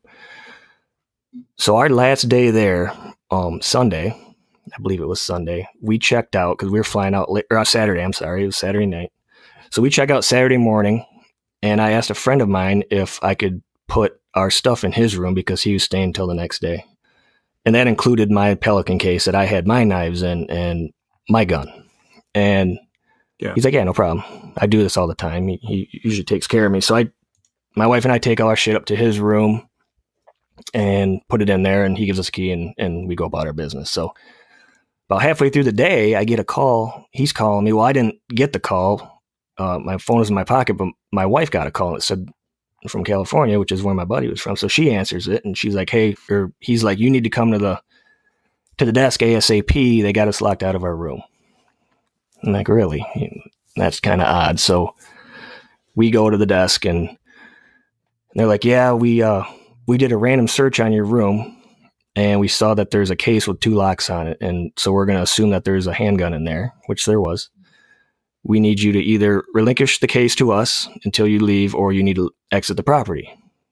And my friend, he's like, well, why were you in our room? He's like, well, you had a do not disturb tag on or occupied tag, room occupied, for over 24 hours without maid service. So we do random searches. Excuse me. That's what we always do anyways. We always put the do not disturb tag. Well, normally when you put the do not disturb tag, nobody goes in your room, right? Yeah. And, there's been times where I've left knives on the nightstand. I've left cash. I've left my pistol on the nightstand, while I was gone out of my room. And you shouldn't have to worry about that, right? Because nobody's getting in your room if you got a do not disturb. Right. Well, nowadays I guess it's the Caesars properties, which is Planet Hollywood, Caesars Palace, Bally's. There's several of them. I guess their new policy is you cannot have a weapon in your room. That includes knives and guns. If you come into their property with a weapon, you have to declare it, and they will put it in their safe for safekeeping until you leave the property. What? That's crazy. So basically they locked my friend and I out of his room until I relinquished the case to them or left the property. Well, my flight wasn't till midnight that night, and it was only like 5 p.m. So I really had no choice but to give him my case, and then they let him back in his room. Wow. And then when I left, I went and gathered my case and went to the airport. So, yeah, it's just one of them things that it's making it harder for us to do our jobs. And this was the icing on the cake for me. I wasn't writing off Vegas completely until this weekend. After this past weekend in TKI, it sealed the deal for me that I'm done with it. And I don't know if it's because of SHOT Show that they're on edge, or if it's all because of that shooting that happened. It's just Las Vegas is a different place now, and it's not the carefree, place that it used to be. It's just it feels more restrictive to me. I kind of agree with you. I would like to see maybe some of the show promoters look for more friendly environments for what we do. That would be awesome. Yeah. Oh yeah. Well, it's not cheap to get out there anymore either. That I think that used to be a draw was, it's cheap to get, everyone can get to Vegas, get there cheaply, but it's not. Well, and hotels aren't cheap like they used to be. And for me, the food's not cheap. None of this cheap. It's just, you're going to spend an assload of money out there. And for me, it's just, and then the constant noise. I'm not a big fan of always having some constant noise in my ear when it comes to, can't even get in the elevator without there being music. Maybe I'm just old and whatever, but it's bothersome. I think it's been wearing for a couple of years. And there was a whole bunch of blowback on TKI and shit. And I think a lot of that was kind of unfair to the show. I think it was more of an explosion of Vegas in general and not that show, to me, Yep. And I don't know, man. I don't know. It's a hard call, It's like you said, like Tom said. I mean, you go out there, do your job, hang out with your buddies and shit. But I don't know, if you have to go through a bunch of rules and regulations to be able to do that we didn't have to do in the past, it doesn't make it. It doesn't make it. It feels like an invasion of privacy. Yeah, and it's not. It doesn't make it fun anymore, Well, especially if there's other options, right? And I mean. Right. To Michael's point, right? Yeah. I mean, the folks that put on TKI put on some other great shows, right? Yep. In other locations that I don't think any of us have had any incident or problems with, or any of those kind of issues, right? So, maybe just do different stuff, and we got to find new homes for some other shows, or the promoters do, and I think they're trying to work on that. I know both of you guys have talked to Steve, the guy that puts on TKI and a bunch of other shows, and I think he really wants to have the shows, right? He really wants people to come, and he does. I think he's going to work on addressing it. And he does. He really, I like I was going to say the only downside is if we start going to more exotic places, it's going to be really hard to convince my wife that it's work. Well, but it's not, I don't think even exotic. I mean, what do you think? You thinking hedonism, Tom? Just somewhere different. Right. Yeah. We'll do a private show at Hedo. But I think he's trying. And when I've talked to him, he's been open to say, not all the changes get made, but he listens, and I think he genuinely wants to have a good show. It just doesn't always work out that way. We had the issue with transparency one year. So things got changed up. And on this one, the lottery took longer than usual. And I think another problem with like the TKI is there's a lot of guys that do SHOT Show, and man, they are just worn the hell out by the time they get to TKI. You can just see it in their eyes. They're just like, I'm done. Well, the city in general just wears you out because I know I should be in bed by midnight or 1 o'clock, but you know how that goes, right? Right. You don't go to midnight. You don't go to bed before 1 a.m. in Vegas. You just don't do it. And it does not matter what time you get up the next day. You get up at fucking 5 to go do a show, and then you're like, I'm going to bed early tonight. Yeah, it don't happen. It don't happen for me anyway. I lose willpower. I'm out drinking with the boys. Yeah. And to your point earlier, Jeremy, right? The fact that the show's big, so either there has to be an efficient way to get through the lotteries and stuff because of the short time frame, or there just have to be less people, right? I think the current method that he's been using the last couple of years probably would work okay if there was only 20 tables, but he might not be able to make it work financially from the promoter side on 20 tables, right? So I mean, there's got to be a give somewhere, and maybe part of it is moving it someplace else and changing the format stuff. And, I love the concept of a show like TKI. Yeah. It sounds kind of, to some degree, Sacco's show was a little bit similar from, like a structure perspective.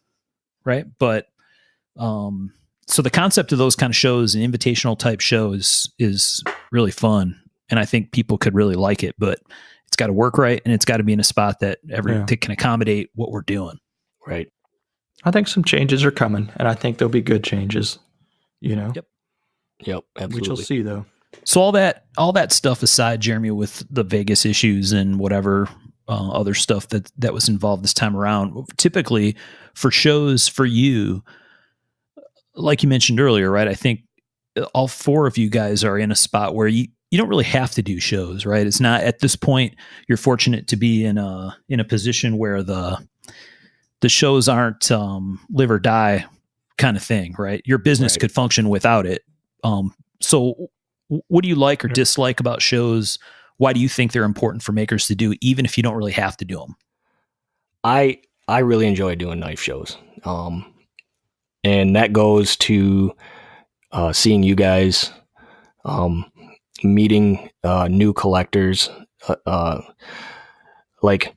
if I, we have our knife pages on Facebook and stuff, and a new guy comes in and he gets real active, but you don't know who he is, right? And so to be able to meet these new faces, you're always meeting new guys who are interested in your work, and that's if I didn't have those guys, obviously I wouldn't have a job. So I want to get out and meet those guys, and whether it's just shaking their hand at a show or actually sit down drinking a beer with them, going out to dinner, it doesn't matter. I like to meet those guys. And I think that's a huge part of what we do. What we do is a commodity. Nobody needs the product that we make, right? Let's be honest. It's true. If Fellholter was here, he'd say, "Shh, hey." But that's the way it is. Seems like that we say that a lot on this show.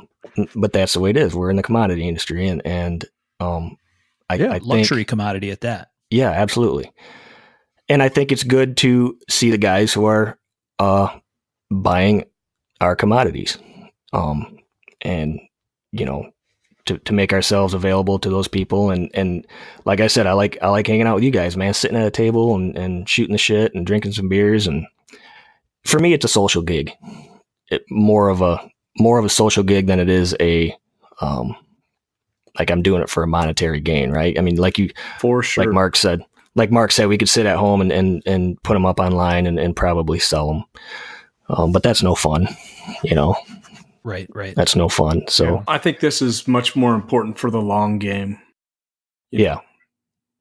Well, and it's just nice to get out of the shop, It reinvigorate a to say little the bit. least. To be like, it doesn't hurt to get a little out there and see some really cool shit and be like, all right, gotta step up my game, But I think as far as like you were saying, the customers and meeting the maker stuff, I think it's really important. There's a big difference between buying a knife off of a picture on the internet and seeing it and shaking the maker's hand and being like, oh, it's nice to meet you. Seeing that you're a real person. There's something very important to that relationship. Yep. And if I were to go and commission a 1911, like a handmade pistol, and you fill out the online form and you say, I want this and I want that on the gun, and he makes the gun, he sends it to you. Or you go to a show and you buy the gun from him, and now you can talk to him, because every gunsmith has their little, what they're doing to this and what they're doing to that kind of differentiates themselves from the next guy. And it's nice to be able to talk to that person as from the collector's standpoint, how he did it or why he did it, or to be able to actually have a conversation about the piece that you're spending a lot of money on. Right. Yeah. I think it makes it more special, Absolutely. when you have that personal connection, more likely to repeat business also. Yeah. And as a maker, I absolutely love it when someone asks, okay, how'd you do this? Or why'd you do this? I'm like, oh shit, you're interested in what I do all day long? Yeah, because that doesn't happen very often, right? Let's chat this shit up. Point out a detail and be like, oh, I'm glad you like this detail. Let me tell you about why Right. I spent 2 days working on that. It's awesome. And then you have that connection just gets deeper with, their connection to that knife and your connection to that customer. It's fantastic. But yeah, like Mark said, fewer and far between or that happens. But yeah, I'm ready to talk. Let's talk about this knife. One of the things that comes up, and we've talked about this, it starts to feel a little broken record on the show about it, but we have lots of people, right, that are involved in this thing these days. And a huge percentage of them have never been to a show. I think sometimes because it feels a little intimidating, sometimes because there's some cost involved, sometimes because they have trouble getting off work, whatever. But then there's people that I think read about and hear about the bad parts, right? Like, I was harassed for having a pocket knife in Vegas, right? This year. Okay. And that'll be a reason why they don't go to shows, right? Oh, look at that. That guy got harassed. I'm not going to shows. Or they'll hear some horse shit about rigged lotteries or, dealers that bring extra people, which happens, part of the deal. And that's why I don't do shows. And man, I said it online and I've said it on the show, but for me, I've met some awesome people and made some great friends. And I look hugely forward to that opportunity every year. And they might not even, I've found makers whose work I had seen online, but until I had it in hand, it wasn't a big fan necessarily, right? Or I didn't understand why. Yeah, it happens, right? Yeah. I thought you were saying they decided they weren't a big fan of me, Tom.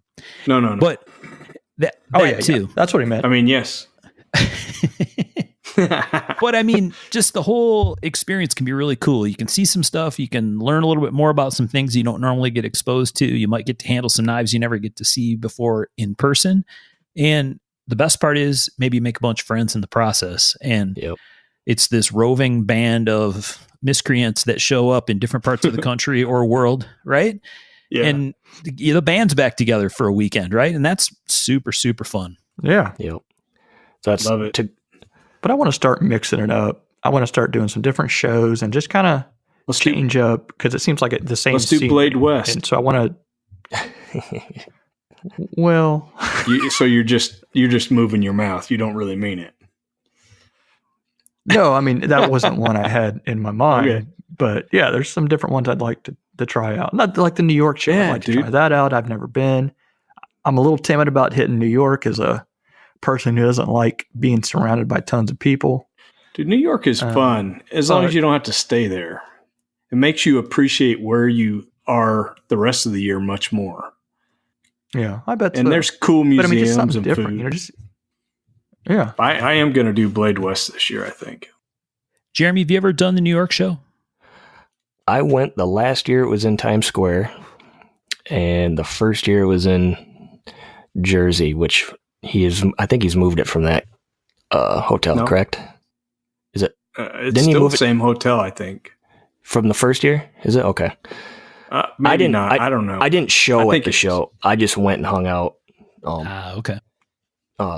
So Alan was doing the show, so I called him up. I'm like, hey man, mind if I come and hang out at your table, shack up with you for the show? I just want to come check it out. He's like, yeah, no problem. So I flew out to New York and did the last show in Times Square.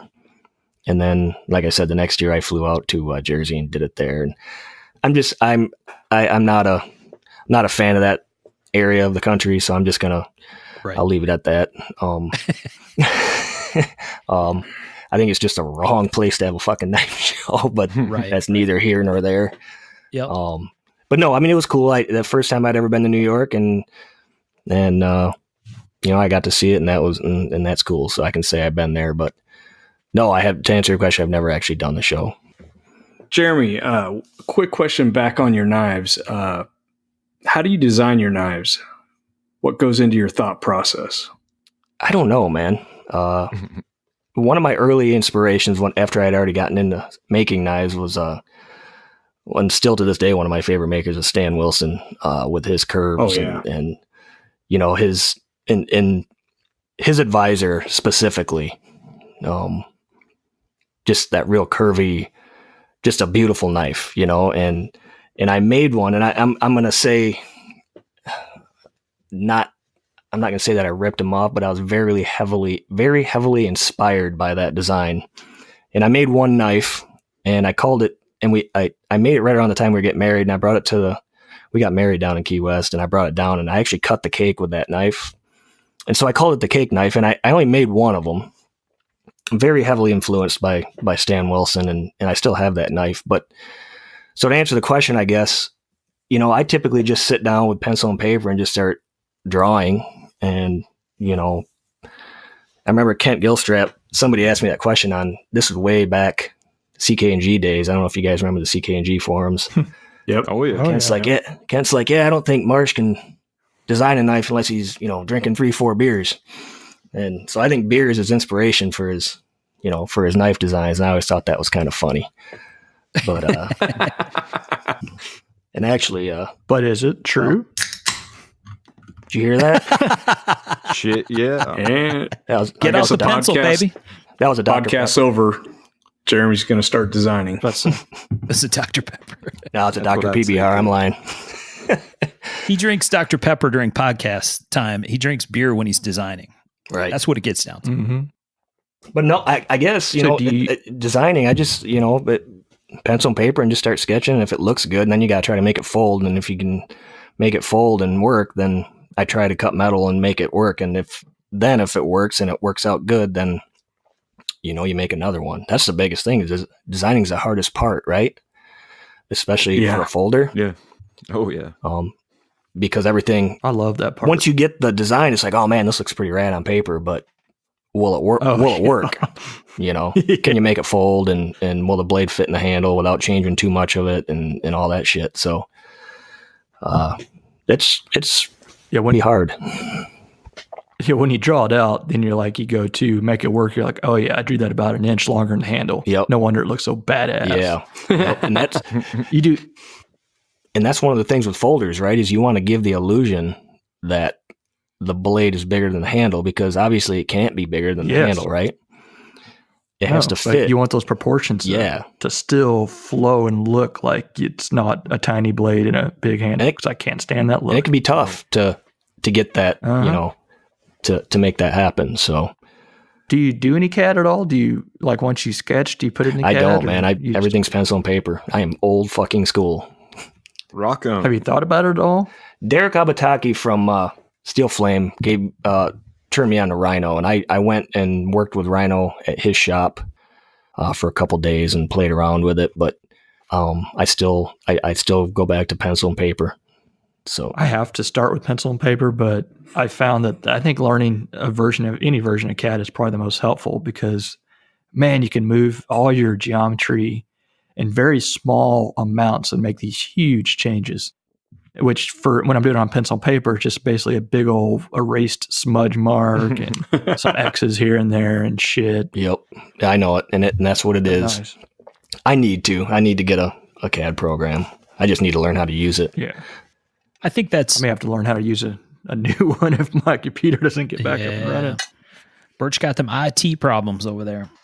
So Jeremy, when you sit down to design something, are you working from like a lock, stop pin kind of geometry as the core and then drawing out from there? Or do you do it more like start on the shape and then try to figure out how to make the other stuff fit? Yep, just the opposite of that. So I start with the shape first and then drop the mechanism in, or try to make the mechanism work, I guess. Right. So yeah, I'm just going to make the sketch. You know, like going back to what we were just talking about, trying to get that blade to handle ratio right. as good as you can, and then dropping in a pivot. And that's where Berts was talking about where the CAD would come in, because you can pivot in CAD. You can pivot the blade you can move that pivot around and pivot that blade, move it up, down, forward, back, find the best placement for it. And with paper, you're constantly just, it's definitely makes it harder to do it on paper because you're using a pointer and actually a cutout of the blade and trying to find the pivot location, right? Yeah. Right.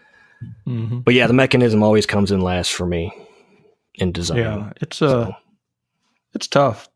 But I actually love that part. Besides my eyes getting all strained from staring at the computer. I mean, that is my work, but not really work part of the knife making. The design part of it? Especially after a show. Yeah, after a show, I usually sit in front of that computer for a couple of days, and it's just a decompression. I love just being able to draw lines and seeing what comes out, and just have at it. I haven't designed a new knife in a long time, and I probably should, because I just haven't sat down and sketched in a while. Maybe should try to do that a little bit more. I think that's one of it's a big commitment to do, and it's not everybody's thing, but the huge version of it is that 365 thing that Burnley did, right? Where you draw every day basically for a year. And even if you don't do that, maybe it's, hey, I'm going to spend 2 hours a week, right? Monday morning, get up, grab some coffee or whatever is your time of day that works for that stuff, and force myself to sit down and draw some stuff for a little while. Maybe good things happen. Yeah. Yeah. Even if you draw, 20 designs and you end up making one of the 20, at least you're getting some draw time in. Right. Yeah. Yeah. And it's always fun to prototype a new design too, because you don't know. Oh yeah. You can make it look beautiful on paper, and it's like, and it kind of goes back to the whole die making thing too. It looks great on paper, but can you build it? Right. Right. And that was a lot of the issues back in the trades was they would draw, you'd get a designer, a new engineer come in and he'd draw something up and it would die lock. Right. And he's just not seeing where it's die locking. Right. And same with the knife, you can make it look really cool. It's like, oh man, I just, my lock bar might be too thin there to where it's going to flex, or there's not enough meat here, for it, or just one thing or another could happen to where you got to add material to the drawing. And now you're losing your original view of what the piece is going to look like. Right. So when you can get one that in theory works on paper, looks good, and then you prototype it in metal and it works, it's very satisfying when you can make it out of metal and have it look very similar to the original drawing. That's pretty satisfying. Yeah, very cool. Well, man, what's your favorite model that you currently make? Now, I know what my favorite model of yours is. I'm not sure the name, but it's the Persian flipper guy you've been doing. You did a couple last year. I think you had one at the Kentucky show with some Westie on the overlay. Yeah, the Maelstrom. Yes. That was a design. Back on the USN, I did a design contest. And basically what it was I would make the winner. So the winner, you could design and submit as many designs as you want. I would pick a winner, and the winner would get a book spot of his own knife, and I would make him that knife. And then that design would become mine. Mm-hmm. Well, that ended up being the Rockstar was the winner. So Jeff Rojas got that, and which is the Rockstar. Well, the second place was, his name is Adam, and he designed I believe his name was Adam. Forgive me if it's not, but I believe it is. He designed the Maelstrom, and it was a very, very close second place for that knife. And so I do make one once in a while. I've actually made 2 or 3 of them last year. Like you said, Kentucky, and I had one at TKI this year as well. Yeah, the TKI one was boss, man. That was a good looking knife. Thanks, man. And it is a very cool pattern. It's very flowy. All the lines, they flow. And I'm a huge fan of Persians to begin with. So it's very stabby knives, right? Yeah. Oh, yeah. Mm-hmm. But my favorite, man, that's a hard one. I like my Vanquish, obviously, is a very popular pattern, but I also like the chisel. I like slender knives, stabby, pointy, fit in your pocket, that kind of disappear in your pocket type stuff. So if I had to make myself one to carry, I would probably make myself a chisel, I'm going to say. Yeah. I like that chisel a lot. It's one of the coolest thin, small knives out there, in my opinion. Just very slender, very, very thin. One of those that kind of pisses me off that I didn't design it. One of those. Well, funny. And it's like the nice part about that one is it's one of those. It's like Lucas's Quiken, right? Where it's like, if you look at the shape, it's like, oh, that's really simple. There's nothing fancy about that, but it just really, really works, right? I mean, and that's what's cool about the chisel is it's beauty and simplicity, right? I like that a lot.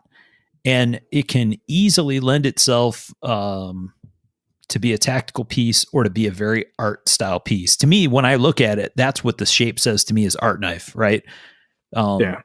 But it could be either, I think, and anywhere in the middle and still work, right? Not all patterns are that way. Yes. Yeah. Yep. I love the symmetry. It kind of gets narrow at each end. It's probably my favorite design of yours. I appreciate that. And for all-time favorite, I would have to say the Colombian pocket knife is mine. I like that guy a lot. And also, I got to ask, where did the name come from, man? What makes it a Colombian pocket knife? I have my own theories. Well, what's your theory first? I plead the fifth for the time being. Okay. So when I drew that up, it kind of had a machete style feel to it, or not a feel, but a look to it, I guess. And then I changed it later on down the road into a Gen 2 and gave it a lot more belly on the blade. So the original drawing was, I called it more of a machete style knife. So the Colombian being like what the drug, so the not the DEA, because there was no DEA in Colombia really, but the drug enforcement police in Colombia would chop through the jungles and after the cartels and so I call it the Colombian, and since it folds and goes in your pocket, the pocket knife is where I got that. CPK. That's pretty close to what I was thinking. Yeah, so that's where it came from. Then I remember when I first prototyped that knife, and I posted it. It was on, I believe it was on CKNG, and I'm like, yeah, Colombian pocket knife for the Colombian DEA, and a guy was quick to jump up and say, there is no Colombian DEA. So now I thought Sean was going to say, because it was such a wide blade, you can fit a bunch of Colombian stuff on there. That's right. So just the opposite of what it was used. Just the opposite for what the I figured Sean was going to say machete is the weapon of choice by people on the other side of that. Dude, I've seen some nasty fucking machete fight videos. They're out there. Ugh. Well, that's I've terrifying. obviously watched too much Narcos. I'll pass. What about materials, man? What kind of materials do you like? What's favorite stuff to use? Least favorite stuff to use? Oh man, that's tough. When I first started making knives, I loved, and like I said, when I got those first magazines, I was seeing all the colors and the file working guys were doing. And so I guess going back to that, like what, Chad makes the Mokutai and the Damascus. So I enjoy I enjoy a loud knife, I guess, material wise. And, going back to the whole art thing when I first started the file working, and I like a ton of movement. I still have a ton of respect for those guys that do the art knives, Michael Walkers and the Owen Wood and them guys that are doing the real, like the composite blade steels and stuff. So, but at the same time, like a user knife, you don't want all that fancy shit on there. So I guess from a joy of building standpoint, I like to make a loud knife, with fancy materials and file work and some Damascus and just to make it really, really pop. And because that's originally what caught my attention. So that's probably what I'd say, I guess. Huh.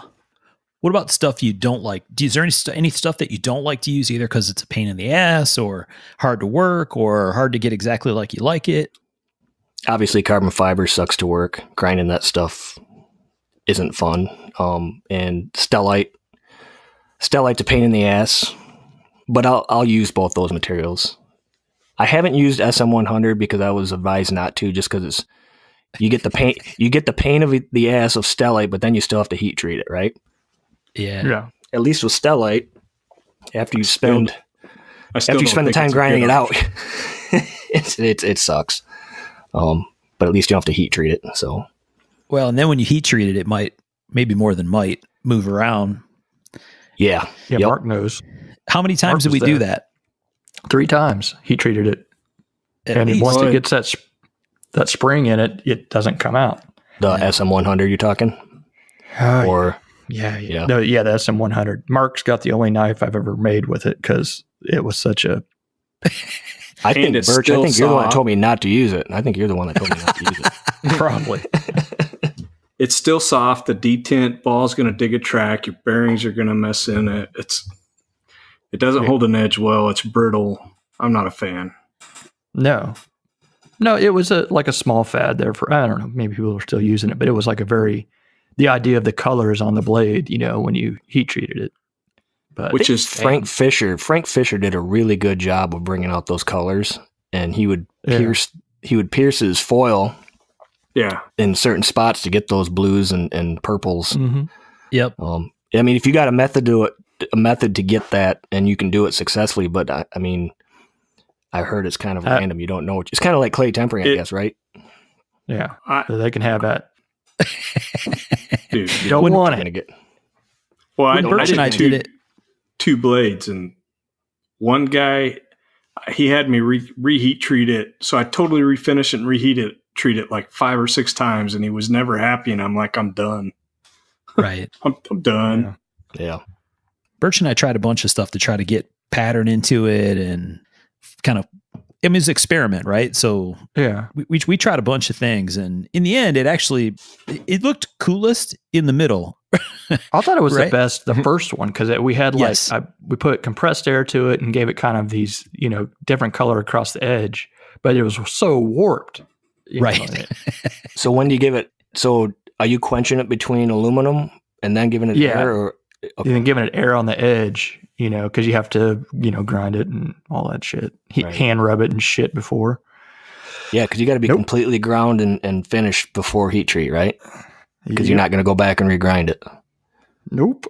Right. Because then all the pretty colors go away. So no more of that. Right. So what you gave me was sound advice, and I won't use it. So we had, it's been an interesting thing. We had over the last several years, right, this crazy kind of like explosion in the industry, right, where it's been growing at such a rapid rate, and prices went crazy, secondary market values went crazy, which I think in the end is ultimately good for you guys generally, right? Because it gives you a very strong market, a super high demand. It gives you ability to run open bid, make some money in the process. And then it took a weird turn, and things have been cooling off for a while, last couple of years. So what's your take on that, Jeremy? Is that, you came into this kind of from the forum side of things, right? Yeah. Yep. So I started out at CK&G and then went to the USN. I think it's like the stock market. I think there's ups and downs in the market. We have a lot of new young makers coming into the game. And I think that affects it as well. So I think it's just one of those things that I think we have seen it before. I think we've seen it before, and not as drastic as we're seeing it right now, but I just little think waves of it. Yeah. Yep. Yeah. Where the market will kind of, it'll shift a little bit, and secondary prices and dealers will be sitting on inventory for a little while, but then it'll come back again. And that's the way I like to think of it. And I think Birch will agree, and Kendrick as well. Like when we do our open bid pieces, that the last probably year and a half, they've been, numbers have been a little lower than what we've expected in the past years. So you left me out on that. I'm just going to go cry. Because yours are skyrocketing. Because mine suck. Well, do you do open bids, Tom? I didn't know if you do auctions or not. Yeah, I do. Some guys just don't do them, but I do. But you're right. I agree with what you're saying. Yeah, it's slowed down, but it's part of it. It's part of the market. Yeah, yeah. And you can't. The way I look at it is, I have a number in my head for every knife that I make. So whether I'm going to open bid that knife or lottery it, it's if that open bid brings table price or higher, that's all I can ask for. Yep. Anything over table price, anything over table price is a bonus. And I'm not gonna complain if an open bid brought 20% less this year than it did last year, because at the end of the day, if I were to put that knife on my table for lottery, it's going to have an X number on it. And typically an open bid, even in a bad market, it's going to go higher than that number. So right. That's where I'm at with it. It's the way you got to do it. You can't expect, you can't count on your auctions to be an X number for every show that you do. You just can't do that. If you do, you're going to disappoint yourself. Recipe for heartbreak. Yeah, very much. Yep. It's amazing we get what we do for the knives. Yes, exactly. At the lowest points, we have to appreciate that. And once you start appreciating that, now I may not complain, but I'll sure speculate sometimes when it goes different ways. You'd be like, why this time? Why? Because it does make it interesting why certain parts of the time, and brings different numbers and what different materials. Yep, and different size of knives. I think size. Yeah, I think what I'm seeing is people are kind of leaning in the smaller knife direction right now. Oh yeah. Oh yeah. Yeah. And if you remember back, 10, 15 years ago, guys like Ed Wormser and he, Ed Wormser, Steve Ryan would make these giant fucking folding knives, just these big old bastards, really cool. And I remember at Chicago, Wormser comes up to me, he's like, check this motherfucker out, man. And he flips this giant knife open. And I'm like, that's pretty fucking cool. That is cool, And I was new into the game. I'm like, that's pretty rad. And so, you guys will probably remember that big knives kind of had a fad several years ago too. Everybody was making XL versions of their patterns, Mm-hmm. Yeah. So it's the market. You can just kind of watch, and whether it's size, material combinations, styles of knives, it doesn't matter. There's always something that's in style and then will be out of style and then back in style. And you just got to kind of roll with the waves, Yeah. It's interesting. Yeah, but there's some pieces that, I have to make. I think you may have the same thing where it's stuck in your head. You have to make it. You may not, it may not do as good, but you have to make it. But it's still an odd enough piece that you don't really know how to price it either. Right. So it happens sometimes. And what do? You almost got to just look at the size of the knife, look at the materials you're putting into it. Mm-hmm. And, when it comes to pricing, and I've got several guys that I go to before every show and say, hey man, where should I have this knife at as far as price goes? And I always want to be below. I want to be below market as much as I can. Yes. Because I'd rather be below than above. Right. So I got a couple guys that I talk to and they give me their opinion, and then I kind of take my opinion and average everything together. And that's kind of how I come up with how I price my stuff. And even with a new pattern, like you said, you just got to kind of, average it in with the stuff that you're already making, I guess is what I would do. So that's real interesting that we all still do that. We still talk to each other and be like, does this look okay? Does this price look fine? Right. You're good. You're good. Well, you don't want to shoot yourself in the foot, right? No. We've seen that happen a lot, and it's a really easy way to mess up your career if you do that. So I'm very careful as to how I price my stuff. I'd rather have a guy come up to me at a show and say, "Man, your prices are really low," than come up to me and say, "Man, your prices are too high," and that scares me. Yeah. Right. So it's just one of the things that I pay attention to. I'd rather go home with $300 less in my pocket and no knives. Right. Yep. Exactly. Yep. Yeah. I mean, maybe, and I think that's what's been kind of interesting about the whole boom and recession thing is, like you said, Jeremy, there certainly have been waves before, right? And there's some seasonal waves and some other stuff, but the thing is, it went so high for a while that, I think, and this sounded like some of the things that happened at TKI, right? There's a correction going on, big one, and some people are kind of followed some of that money, and now they're going to have to do something, right? Like prices are going to have to come down, which is never good, ever. Well, I think you can do it quietly, and it happens, and you're back in business, probably, right? Sure. Yeah. But I think it means people have to eat a little crow, and that's not easy either. Yeah. But I'm just saying it's not good because you've got customers that have paid more and now they're less. And sometimes it's good because that's what you have to do, but it's better not to get there. Yeah. I just always side on the side of caution. It's easier for me to be cautious and safe and even it's funny because when I invest money, I invest cautiously, which, right. Even when I first started contributing to my 401k years ago, I invested conservatively and I probably shouldn't have, but I did. And it's just how I live my life. I just live conservative versus taking risks, Yeah. That could be good and bad, I guess. What do you think about kind of, and this is a crystal ball thing, not everybody wants to make this kind of prediction, but where do you think, what do you think is happening next? Where do you think this whole industry or scene or whatever, where's it going from here, do you think? You got an opinion or a thought on it? That's tough. Where's the whole industry going? Yeah. I hope everybody stays in school and gets good jobs that pay, and then all of a sudden get into knife collecting. Right. That's what I'm looking for. I don't know, man. That's a good question. That's tough. I don't know. I mean, ultimately, if you really knew the answer, right, you go get ahead of it and get rich. But I mean, I don't know. We've talked before on here about, it looks like we're going to start to see more of these smaller regional shows. I think that'll be really interesting to see happen. And I don't know. There's so many new makers out there. Either the thing's going to have to continue to get big fast, right, for those guys to have a long-term run. Yeah, and or not. And are there hearts? Excuse me. Are there hearts in the game?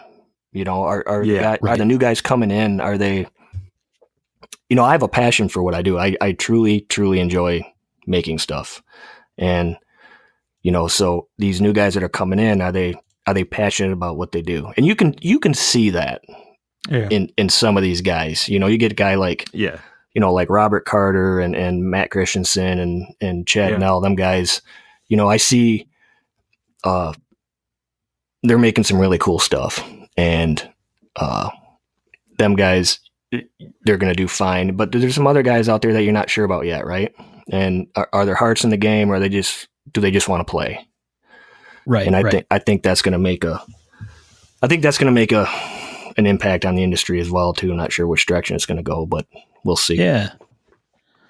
Yep. Well, so we're actually running a little bit to the long side, and we had some fun questions we wanted to talk about too. Did you hear that one? I feel sorry for the poor bastard that's getting this mic after the show. Remember Billy Joe, Piano Man? Microphone smells like a beer. Yeah, there you go. Well, Berts, you want to ask, we're kind of done with all the normal sort of stuff that we talked about. You want to ask a fun question, bonus question? Sure. So what's your favorite movie knife? Man, do you watch movies? Yeah, I do. Not a ton, but I do. I always like Jimmy Lyle, the Rambo knife, the Jimmy Lyle knife, and not necessarily the knife, but the Kill Bill movies with the big katana.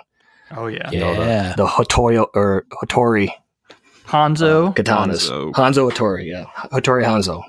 There you go. That would probably be my my pick for a movie knife, I guess. Well, those two are already picked, so you need to pick again. Really? No, I'm just kidding. Berts inventing them rules over there. Hell yeah. Tom, you want to ask one? Well, I was going to ask about some of his hobbies, but we kind of covered those earlier, the shooting and stuff like that. If you want to elaborate on shooting at all. Well, I'm trying to get Mark back into the shooting game. Yep. Back into the USPSA game. I've gotten into that pretty heavily the last year and a half or so, and I've actually gotten my wife and my daughter both into shooting steel challenge. That's awesome. It is. I've always been a shooter. I collect firearms, but this has gotten me really, really kind of. It's like grabbed me, you know, and it's so much fun. And Mark knows, and he's done it. It's one of them things that, and especially if you're improving at what you do, it really, you know, it kind of pulls you in, and right. It's fun because when you can see your improvement, when you start seeing the same guys at the matches every weekend, and it becomes kind of a piss and match competition, right? I'm going to kick your ass. Oh no, I'm going to kick your ass. And it just turns into a friendly game. So yeah, probably the action shooting for me is right now probably one of my biggest hobbies. That's really cool. Yeah, it's good times for sure. I always used to tell people it's like drag racing with a pistol. It is. And you ran an open gun, right? So you had all the like no restrictions, fucking run it and gun it. Yep. Yeah, I started out with a limited gun, and then because production didn't exist at the time, and then later on I shot an open gun. But yeah, it's got a lot of fun aspects, right? Like you said, it's got competitive side, which is cool. Easy to take that a little too far, but it's fun, right? It adds an element of fun for me anyway. There's tech part of it, right? The whole idea of what works and what doesn't. And in your case, you know, you have some extra ability there because you can go do some shit on your own if you want out in the shop. So that'll be fun. When you start playing in the open thing at any kind of depth, I look forward to seeing what you come up with, because there's some cool stuff you can do. Yeah, making gun parts and stuff. Yeah, exactly. Yep. And then, like you said, it's got the same kind of community thing that our thing has, where, you know, it's not going to a show necessarily, it's going to a match, but still seeing the same people, sometimes in different parts of the country, or if you start doing a bunch of state matches other places, that's really fun stuff. Yeah, and it's reasonably priced. I mean, it's not, you know, ammunition obviously is going to be your highest expense until you start shooting like level 3 stuff. I mean, those matches are expensive, but like club level stuff, you know, $25 a weekend plus your ammo. So it's not super, super pricey. Do you reload? You know, I'm shooting minor right now, so I'm shooting 9mm single stack. Okay. So I'm using factory ammo. It's not worth it almost. No. It's almost not worth it. I have a Dillon 550 set up to reload if I have to. And I have parts to build a major gun. So if I build that major gun, which will be 40, then yes, I will reload for that. Very cool. But right now, a 9mm is just, like Mark said, it's too cheap just to go buy it. Yeah. But shit, man, I mean, so in single stack, it's like production where, you know, you have 10 round mags, and, you know, if you have a 32 round stage, then that's 4 mag changes. Right. And for a 9mm, I mean, you can just go buy the cheapest shit you can find for, you know, $7-8. You can buy it for $7-8 online. And I just don't think you can reload it for that until you get up into the, you know, you still run to get the heavier bullet weights, you're going to pay a little bit more. And if you want your gun to shoot softer, you want to shoot a heavier slug, obviously. But for club matches, I just shoot the cheapest shit I can get. Yep. So, but it's fun, man. I love it. Cool. Good times. Have you beat Jared yet? I have not beat Jared yet. Maybe he reloads. That son of a bitch, he got promoted to Grandmaster this year. Yeah. So now I almost beat him one match, and that's because he had a really shitty match, and I just happened to have a really good one. And we're sitting around the table looking at match scores, and I'm like, man, you almost beat Jared. You're like 0.5% from beating him.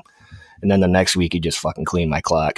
Yeah. So he thought about you all week. The fucking Jared. He had mag change. Well, what's funny about it is when I started posting the goddamn it Jared posts. I actually started squadding up with him because I had never met the guy. So the last 3 matches last year, I squatted with Jared, so I actually got to shoot against him 1-on-1, and yeah, I don't think I'm going to beat him. You can learn some stuff that way, man. You do, absolutely.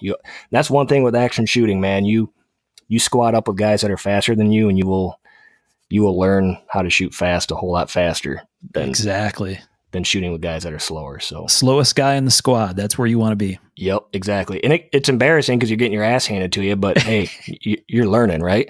Eat crow and kick ass. That's how it works. Right. And sometimes the fast guys fuck up a mag change, and you beat them on that stage, and then you can feel good for yourself for about 10 minutes. Right. Sean, you got anything you wanted to ask, or should we just wrap it up? No. I was going to ask about shop playlist. How do you entertain yourself while you're alone in the shop? Music, audiobooks, podcasts, Pornhub. Question. Yep. I usually listen to talk radio during the week, and on the weekend I do podcasts and music. I like a lot of indie music, punk, rock. I like everything but hip hop and new country. I'll listen to everything. So, but I don't do audiobooks. This is the podcast that I listen to. I do like talk radio. Anything, it doesn't matter. I'll have something on the radio just to have noise in the shop. So it's not me by myself out there is what it comes down to. Yeah, because it can get lonely sometimes. I can't work without something going on. Otherwise, it's just me and my thoughts, and that's never good. Well, you don't like audiobooks? Do I? Yeah, you said you don't listen to audiobooks. No, I don't really read much either. So I mean, it's not that I wouldn't. Where do you go to get audiobooks, I guess? Audible. Audible. Okay. Well, I'll talk to you after this. Okay. This podcast is brought to you by Audible. Yeah, I was going to say, shameless plug. Tom's over there giving free commercials. Or it could. Well, it's like what Kendrick said about not having a quiet shop. Like, I got buddies that we'll road trip with, and we'll be cruising down the highway with nothing on the radio, and I'm like, dude, for real? Let me drive so I can have some fucking music or something, But there's people that drive that don't have anything going. That's and when you're on the road for, a road trip, unless you have a goddamn good personal conversation going on with that person, you need something on the radio, right? Right. So I don't need to be in my head that much. That's not. No, it's not healthy. No, that's what insomnia is for. That's for that type of stuff. Especially when y'all don't get along up in there. Yeah. All right. Up in there. Exactly. It's been a really, really good interview, Jeremy. Really appreciate you taking the time to join us. Absolutely. I appreciate you guys having me. It was very cool. Man. It was fun. Good times. I should mention that Jeremy's wearing teal headphones. You can't tell due to the magic of radio. So I asked a very specific question. Do I need to go out and purchase a set of headphones for this gig? And he's like, no, you can use earbuds. I think Sean uses earbuds. And I'm like, well, I think my daughter has a pair of headphones. So teal. He said pink. I said teal. I told him he looked good in pink. He also said he was going to record naked. I don't know if that actually happened or not. Oh, man. You know what? Want me to do it real quick just so I can say I did? You want to hold on a second, don't you? Hold on. Yeah, because nobody would know. That's exactly right. Unless I took a picture. I could take a selfie. I told him he needed to wrap up the show by saying, I really appreciate you guys having me on and enjoying a little naked time with me. That's right. Little naked podcasting. That's right. That's awesome. All right. Well, thanks again, man. And thanks for joining us. If you're interested, we'd be happy to have you back sometime in the future and talk about some other stuff. Absolutely. And I will probably see you guys in Atlanta, I would imagine, correct? For sure. Absolutely. Good. All right, guys. Thanks for joining us, Jeremy. Thanks, everybody at home, for listening. We appreciate everybody. We recently had some of these fancy Deneen Pottery Mark of the Maker mugs, and those got scooped up super, super fast. So thanks to everybody who bought those to support the show. All that money goes to help pay for behind-the-scenes stuff that it takes to get this thing to happen. So we appreciate y'all. And we got another order in. It sounds like maybe Blade Show-ish time frame. We'll have them ready. So thanks, everybody, as always, for supporting the show. We appreciate you. Thanks, everyone. Thanks, all. Thank you, guys. Thanks, guys. And thank you, Jeremy.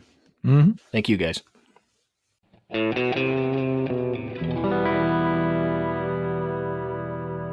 To learn more about our makers, you can find Tom Crine on the web at crineknives.net, in his Facebook group, Crine Knives, or in his Instagram account, at Crine Knives.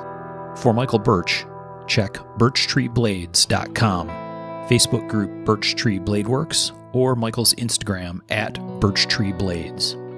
For myself and the Raygun Bead Project, we're on the web at raygundivision.com.